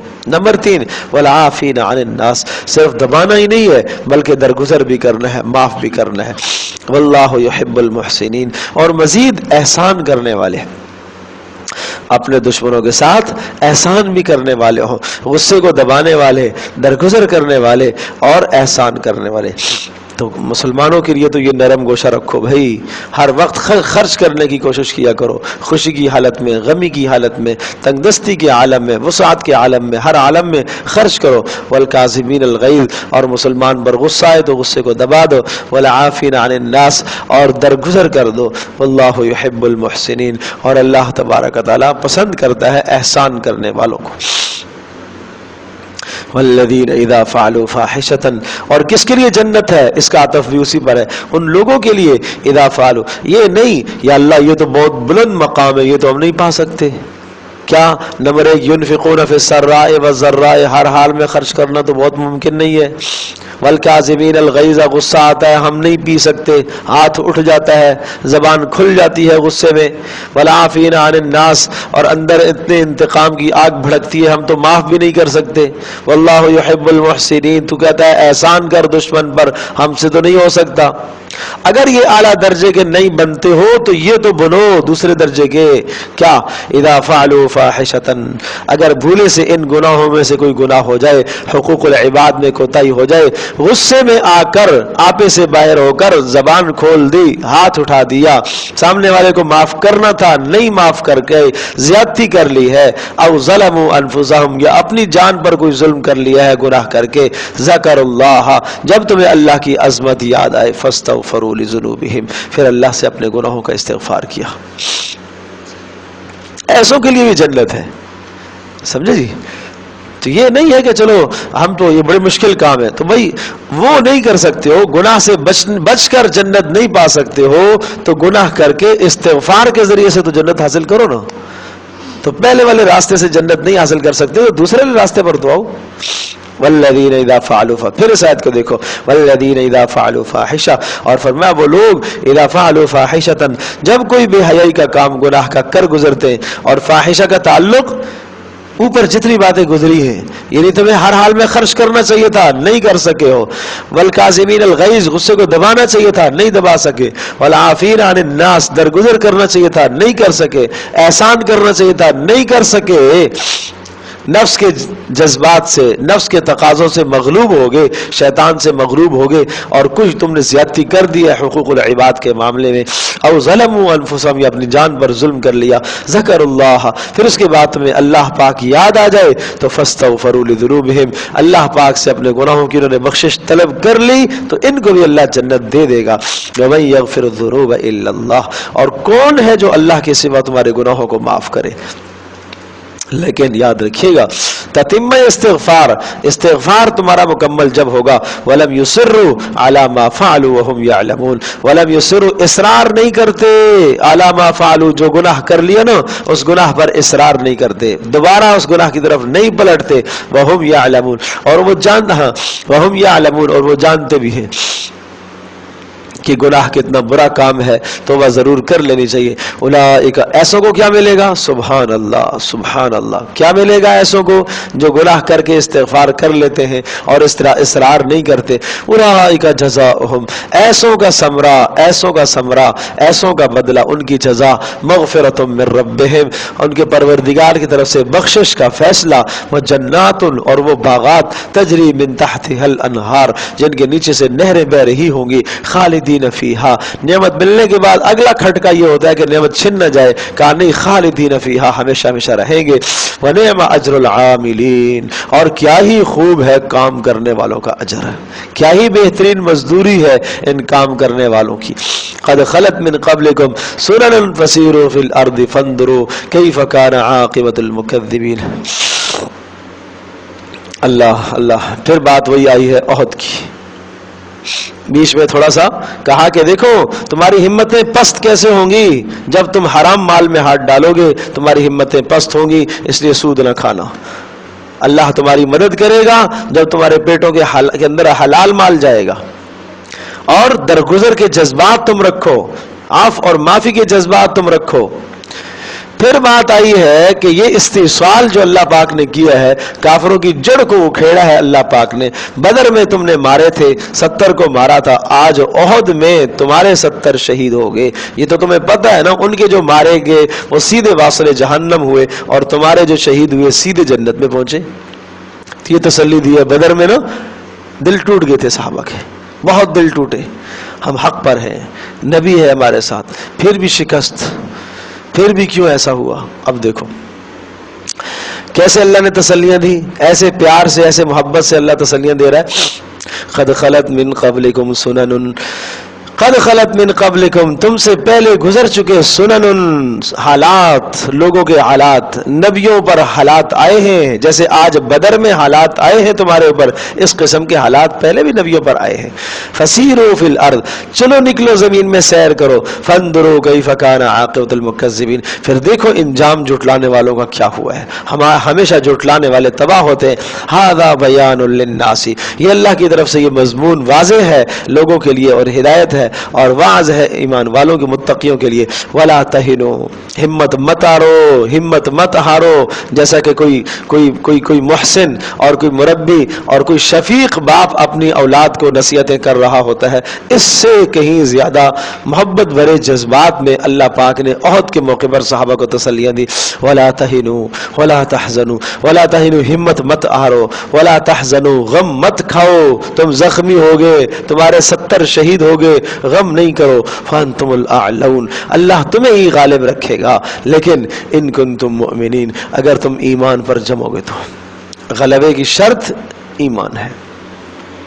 اچھا ہمیں تو بڑے زخم لگے ہیں، 70 صحابہ ہمارے شہید ہو گئے، نبی بھی زخمی ہو گئے اور صحابہ چور چور ہو گئے. یمسسکم قرح، اگر تمہیں پہنچے ہیں زخم، قرح زخم لگے تو کوئی بات نہیں. فقد مس القوم قرح مثلو، اور قوم کو بھی تو اتنے زخم لگے. قوم سے مراد مکہ والے، بدر میں ان کو بھی تو زخم لگے. غم نہیں کرو. وَتِلْكَ الْأَيَّامُ نُدَاوِلُهَا بَيْنَ النَّاسِ، اور یہ ہمارا معمول ہے. تلک الایام، یہ ایام، یہ دن، یہ نداولها، ہم ان کو پھیرتے رہتے ہیں لوگوں کے درمیان میں. کیا مطلب؟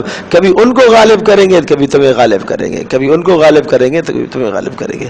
اور یہ سارا کیوں ہوتا ہے؟ وَلِيَعْلَمَ اللَّهُ الَّذِينَ آمَنُوا، تاکہ اللہ پاک ظاہر کر دے وہ لوگ جو ایمان رکھتے ہیں. کون ایمان والے ہیں اللہ ظاہر کرے. نہیں سمجھے؟ منافق تو پیچھے بھاگ گئے تھے نا، تو اللہ پاک ایمان والوں کو واضح کرنا چاہتا ہے.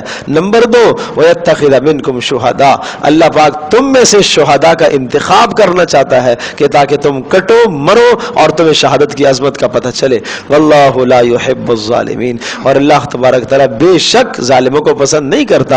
آپ یہ مت کہیے گا کہ آج تم مغلوب ہو گئے ہو اور تمہیں 70 آدمی تمہارے شہید ہو گئے اور تمہارے نبی بھی زخمی ہو گئے تو اللہ ان ظالموں کافروں سے راضی ہے، ان کو غالب کر دیا تو ان کے غلبے کی رضامندی کی کوئی دلیل تھوڑی ہے. یہ مطلب ہے واللہ قولو لا يحب الظالمین، اللہ پاک ظالموں کو، کون سے ظالموں کو؟ مکہ والوں کو، مشرکوں کو پسند نہیں کرتا.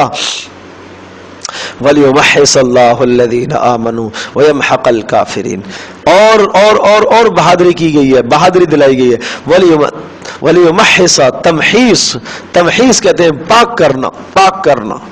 وَلِيُمَحِّصَ اللَّهُ الَّذِينَ آمَنُوا، اللہ مصائب میں، پریشانیوں میں جب اللہ کی طرف سے سخت حالات آتے ہیں تو انسان کے دل کا تزکیہ ہوا کرتا ہے، آدمی اللہ کی طرف رجوع کرتا ہے تاکہ تم جنگ احد میں غلبے مغلوب ہونے کے بعد تم اللہ کی طرف رجوع کرو اور تمہیں اندازہ ہو کہ نبی کی مخالفت کرنا کتنا بڑا جرم ہوتا ہے. بات سمجھے؟ وَلِيُمَحِّصَ اللَّهُ الَّذِينَ آمَنُوا، اور یہ تمہیں مغلوبیت اس لیے ملی ہے احد کے اندر، لِيُمَحِّصَ اللَّهُ، تاکہ اللہ پاک صاف کرے ان لوگوں کو جو ایمان لائے، وَيَمْحَقَ الْكَافِرِينَ، اور اللہ تبارک تعالیٰ کافروں کو تباہ اور برباد کرنا چاہتا ہے. ام حسبتم، باقی یاد رکھنا بھائی، یاد رکھنا. اب حسبتم، تم کیوں یہ گمان کر بیٹھے ہو، ان تدخلوا الجنت، کہ بس جنت کے ٹھیکیدار ہم ہی ہیں، کوئی محنت اور مشقت کی نہیں ہے، بس جی جنت اتنا سستا کام ہے. ہاں وَلَمَّا يَعْلَمِ اللَّهُ الَّذِينَ جَاهَدُوا مِنْكُمْ، اب ابھی تک وَلَمَّا يَعْلَمِ اللَّهُ، لما آیا ہے وَلَمَّا يَعْلَمِ اللَّهُ الَّذِينَ، ابھی تک اللہ پاک نے تو تمہیں ظاہر ہی نہیں کیا. علم کا ترجمہ میں ظاہر سے کر رہا ہوں، جاننے سے نہیں کر رہا، اس لیے کہ اللہ پاک تو جانتا ہی ہے. وَلَمَّا يَعْلَمِ اللَّهُ الَّذِينَ جَاهَدُوا مِنْكُمْ، اللہ پاک ابھی تک اللہ نے ظاہر نہیں کیا وہ لوگ، ان لوگوں کو جَاهَدُوا مِنْكُمْ جو تمہارے میں سے جہاد کرنے والے ہیں، یعنی مخلصوں اور منافقوں کی اللہ پاک نے ابھی تمیز کی ہی نہیں ہے. اور یہ کب پتہ چلتا ہے بھائی؟ سارے ایک جگہ پر رہ رہے ہوتے ہیں، جب مصیبت آتی ہے نا پھر پتہ چلتا ہے کہ نبی کے ساتھ کون کھڑا ہے. وہ جو کھڑا ہوتا ہے نا وہ ہوتا ہے مخلص، اور جو دور سے تماشا دیکھ رہا ہوتا ہے، دور سے رائے دے رہا ہوتا ہے نا، یوں کرنا چاہیے، یوں کرنا چاہیے، یوں کرنا چاہیے. بابا تم اپنی رائے اپنے پاس رکھو. جو میدان میں ہوتا ہے نا اس کی رائے قابل قدر ہوتی ہے، اس کی رائے جو ہے قابل عمل ہوا کرتی ہے.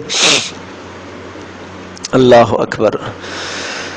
وہ کئی آیات میں آتی ہے نا، منافق ہم ہوتے نا تو ہم تو یوں کرتے، تو یوں کرتے، تو یوں کرتے، تو یوں کرتے، تو ایسا کرتے، تو بس پاگلوں کی طرح لگے رہتے تھے.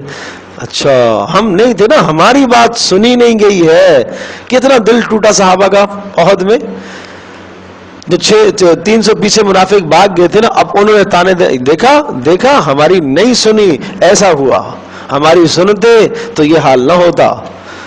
ہماری نہیں سنی, نبی کو ساتھ لے کے گئے, مروایا نبی کو. کیا دل ٹوٹے صحابہ کے ان باتوں کے بعد. یہ اپنوں کے تانے انسان کو چیر کے رکھ دیتے, تباہ ہو جاتا ہے آدمی. تو اللہ نے تسلیاں دی ہیں کہ یہ تو اللہ کی طرف سے آزمائش اور امتحان ہے. ام حسبتم, کیا تمہارا خیال ہے, ان تدخلوا الجنہ, تم ایسے ہی جنت میں چلے جاؤ گے, بس صرف 5 نمازیں پڑھ لی, بس جی ہم تو جنتی ہو گئے, ٹھیکیدار ہو گئے. وَلَمَّا يَعْلَمِ اللَّهُ الَّذِينَ جَاهَدُوا مِنْكُمْ, اب تک تو اللہ پاک نے آزمایا ہی نہیں ہے, جدا نہیں کیا ہے ان لوگوں کو جو لڑنے والے ہیں. وَيَعْلَمَ الصَّابِرِينَ, اور اللہ پاک نے استقامت کرنے والوں کو ابھی تک جدا تو کیا ہی نہیں ہے. صابر, جہاد پر جمنے والے. وَلَقَدْ كُنْتُمْ تَمَنَّوْنَ الْمَوْتَ, اور تمہیں یاد ہے بدر میں تو تم آ گئے تھے نا واپس. بدر میں تم کافروں کو مار کے آ گئے تھے, اور جب تمہیں شہادت کے فضائل پتہ چلے تھے تم تمنا کرتے تھے ہائے کاش ہم شہید ہو جاتے. تو آج شہید ہوئے ہو, پھر غم کیوں کرتے ہو؟ وَلَقَدْ كُنْتُمْ, اور تحقیق یقیناً تم تمنون الموت, تم تمنا کر چکے تھے نا موت کی بدر والے دن. من قبل ان تلقوه, پہلے اس کے کہ وہ موت اور وہ شہادت تمہیں ملے. فقد رأیتموہ, آج اس شہادت کو تم نے دیکھ لیا ہے احد میں. تو یہ تمہاری تمناؤں پر فیصلہ ہوا ہے. وَأَنْتُمْ تَنْظُرُونَ, وَأَنْتُمْ تَنْظُرُونَ, اور تم سامنے نظر سے دیکھ رہے تھے.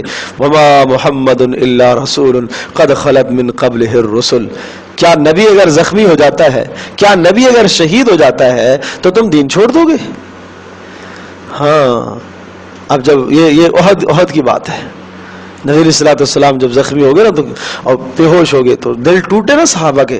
تو کہا وما محمد الا رسول, کہا کہ محمد ایک رسول ہے, ایک انسان ہے. قد خلت من قبلہ الرسل, ان سے پہلے بھی تو رسول گزر چکے. افئن مات, اگر یہ مر جاتے ہیں اپنی طبی موت, او قتلا, یا شہید ہو جاتے ہیں, قتل کر دیے جاتے ہیں, انقلبتم علی اعقابکم, کیا تم پھر جاؤ گے اپنی ایڑیوں پر, یعنی تم اپنے دین سے پھر جاؤ گے؟ تو کیا تم محمد کی عبادت کر رہے ہو؟ اور یہ وہ آیت تھی جب رسول پاک صلی اللہ علیہ وسلم کا انتقال ہوا تھا. سیدنا ابوبکر صدیق رضی اللہ تعالی عنہ کھڑے ہو گئے اور یہ خطبہ ارشاد فرمایا, حضرت عمر تلوار لے کے کھڑے. کوئی یہ کہے گا محمد صلی اللہ علیہ وسلم انتقال کر دے, گردن اڑا دوں گا. نہیں, انتقال کر کے نہیں مرے, نبی کہاں مرے گا, تمہارے ساتھ ہیں. وہ تو وہ اللہ سے ملنے کے لیے گئے ہوئے ہیں, جسم ان کا موجود ہے, روح نکل گئی ہے, واپس آ جائیں گے. یہ خیال تھا. ابوبکر صدیق رضی اللہ تعالی عنہ آئے. صحابہ کہتے اس دن ہمیں پتہ چلا یہ تو شخص اعلم الناس ہے, صحابہ میں سب سے زیادہ جاننے والا ہے. ابوبکر صدیق چپ چپ چپ چپ رہتے تھے, بولتے ہی نہیں تھے نبی اسلام کے زمانے میں. اللہ, کیوں نہیں بولتے تھے؟ فنا فی الرسول تھے, فنا فی الرسول, قربان جاؤں ان پر. فنا فی الرسول تھے, نبی کی بات اشارہ آ جائے اس پر فنا, بس کوئی اپنی رائے نہیں. جو نبی کی رائے وہ رائے ان کی, جو نبی کی منشا وہ منشا صدیق اکبر کی. سمجھے جی؟ نہیں بولتے تھے. آج بول رہے ہیں, آج بولے, ایسے بولے, خطبہ دیا, ایھا الناس, اے لوگو, من کان یعبد محمدا فإن محمدا قد مات, جو محمد صلی اللہ علیہ وسلم کی عبادت کرتا تھا وہ تو مر گئے, وہ تو مر گئے. ومن کان یعبد اللہ فإنہ حی لا یموت, اور فرمایا جو اللہ کی عبادت کرتا تھا اللہ زندہ ہے, اس پر موت نہیں طاری ہوتی. پھر یہ آیت پڑھی وما محمد الا رسول. حضرت عمر رضی اللہ تعالیٰ عنہ سر پکڑ کے بیٹھے, اچھا یہ آیت قرآن میں ہے. ایسا غم تھا نا, غم کی وجہ سے آیت ہی ذہول ہو گئی تھی, پتہ ہی نہیں چل رہا تھا کہ کوئی آیت ایسی بھی ہے. عمر کہتے ہیں آج پتہ چلا کہ یہ آیت بھی قرآن میں ہے. ایسے غم سے نڈھال ہوتے تھے. اس غم کے موقع پر ابوبکر صدیق نے پوری امت کو سنبھالا ہے, اس لیے خلیفہ بلا فصل کہلاتے ہیں. پوری امت کو سنبھالا ہے. ابو ہریرہ کہا کرتے تھے اگر ابوبکر صدیق نہ ہوتے نا تو دین کی یہ فضا نہ ہوتی جو آج ہم دیکھ رہے ہیں, دین مٹ چکا ہوتا. سمجھے جی؟ یہ جذبے تھے ان لوگوں کے, یہ حمیت تھی, یہ اسلامی غیرت تھی ان کے اندر, اسلامی غیرت تھی, اسلامی حمیت تھی. سارے کے سارے صحابہ کے اندر اسلامی حمیت تھی. سیدنا ابوبکر صدیق رضی اللہ تعالیٰ عنہ اس میں سب سے آگے تھے, سب سے آگے تھے. اللہ تو کیا کہا وَمَن يَنْقَلِبْ عَلَىٰ عَقِبَيْهِ, اگر نبی شہید ہو جاتا ہے احد میں, اور زخمی ہو گئے اور بے ہوش ہو گئے، ومن ينقلب على عاقبیہ، اور فرمایا کہ جو شخص پھر جاتا ہے اپنے دین سے تو سنو فلن يضر اللہ شیئا، کوئی اللہ کا نقصان نہیں ہے، وسيجزي اللہ الشاکرین، شکر کرنے والوں کو اللہ پاک اجر دے گا۔ اس حالت میں بھی تمہیں شکر کرنا ہے، پستی کی حالت میں بھی شکر کرنا ہے، جنگ ہوئی ہے، مغلوبیت ہو گئی ہے، تب بھی تمہیں شکر کرنا ہے، تمہارا ایمان تو محفوظ ہے، جانے گئی تو کیا ہوا؟ وما كان لنفس ان تموت الا باذن الله کتابا مؤجلا، وما كان لنفس، اور نہیں ہے کوئی جان، ان تموت مگر اس پر موت آئے، الا باذن الله مگر اللہ پاک کے حکم سے آئے گی، کتابا مؤجلا وقت مقررہ پر، ومن يريد ثواب الدنيا نؤته منها، دیکھو تم دنیا میں کیا مانگتے ہو اللہ سے، ومن يريد، اور جو چاہتا ہے ثواب الدنیا، دنیا کا ثواب چاہتا ہے، نؤته منها ہم اس کو دیتے رہیں گے دنیا کا ثواب، ہم اس کو دنیا دیتے رہیں گے جو دنیا چاہتا ہے، ومن يريد ثواب الآخرۃ نؤتیہ منہا، اور جو آخرت کا ثواب چاہتا ہے ہم دیں گے، وسنجزی الشاکرین، اور شکر کرنے والوں کو تو پھر ہم اور دیں گے۔ وَكَأَيٍّ مِّن نَبِيٍّ قَاتَلَ مَعَهُ رِبِّيُّونَ كَثِيرٌ، اور تم ڈرتے ہو، لڑنے سے ڈرتے ہو، عہد میں تم بزدل کیوں بنتے ہو؟ وَكَأَيٍّ مِّن نَبِيٍّ قَاتَلَ، اور کتنے نبی ایسے گزرے ہیں، قَاتَلَ مَعَهُ ان کے ساتھ مل کر لڑے ہیں، رِبِّيُّونَ بہت سارے اللہ والے، فَمَا وَهَنُوا لِمَا أَصَابَهُمْ، فَمَا وَهَنُوا، اللہ اللہ اللہ، فما وہنوا وہ نہیں ہمت ہارے، لما اصابہم فی سبیل اللہ جو کچھ تکلیفیں ان کو پہنچی ہیں اللہ کے راستے میں، وما ضعفوا وما استقاموا، وما ضعفوا اور نہ وہ کمزور ہوئے دلی اعتبار سے، وما استقاموا اور نہ انہوں نے عاجزی دشمن کے سامنے دکھائی، کبھی دشمن کے سامنے انہوں نے پیٹھیں نہیں پھیری ہے۔ واللہ یحب الصابرین، اللہ پاک بڑا پسند کرتا ہے صبر کرنے والوں کو۔ صبر کرنے والوں سے مراد مستقل مزاج لوگ ہیں۔ وما كان قولهم الا ان قالوا ربنا اغفر لنا، اور حالت جنگ میں یوں کہنا چاہیے، گزشتہ قوموں نے یوں کہا تھا، ایمان والوں نے یوں کہا تھا، وما كان قولهم ان کا قول تو یوں ہونا چاہیے، الا ان قالوا مگر یوں کہے، ربنا اغفر لنا ذنوبنا، اے اللہ ہمارے گناہوں کو معاف فرما، واسرافنا فی امرنا، اے اللہ جو ہم نے زیادتیاں کر دی ہیں اپنے معاملات میں، وثبت اقدامنا، اے اللہ ہمارے قدموں کو جما دے، وانصرنا علی القوم الکافرین، اور اللہ کافروں کے خلاف ہماری مدد فرما۔ فآتاہم اللہ، اللہ نے دیا ہے ان کو پھر ثواب الدنیا، دنیا کا بدلہ یعنی نصرت اور مدد اللہ نے دی ہے، فتح دی ہے، وحسن ثواب الآخرہ، اور آخرت کا ثواب تو کیا ہی عمدہ ہے، واللہ یحب المحسنین، اللہ پاک پھر مخلصوں کو پسند کیا کرتا ہے، نیکی کرنے والوں کو پسند کیا کرتا ہے۔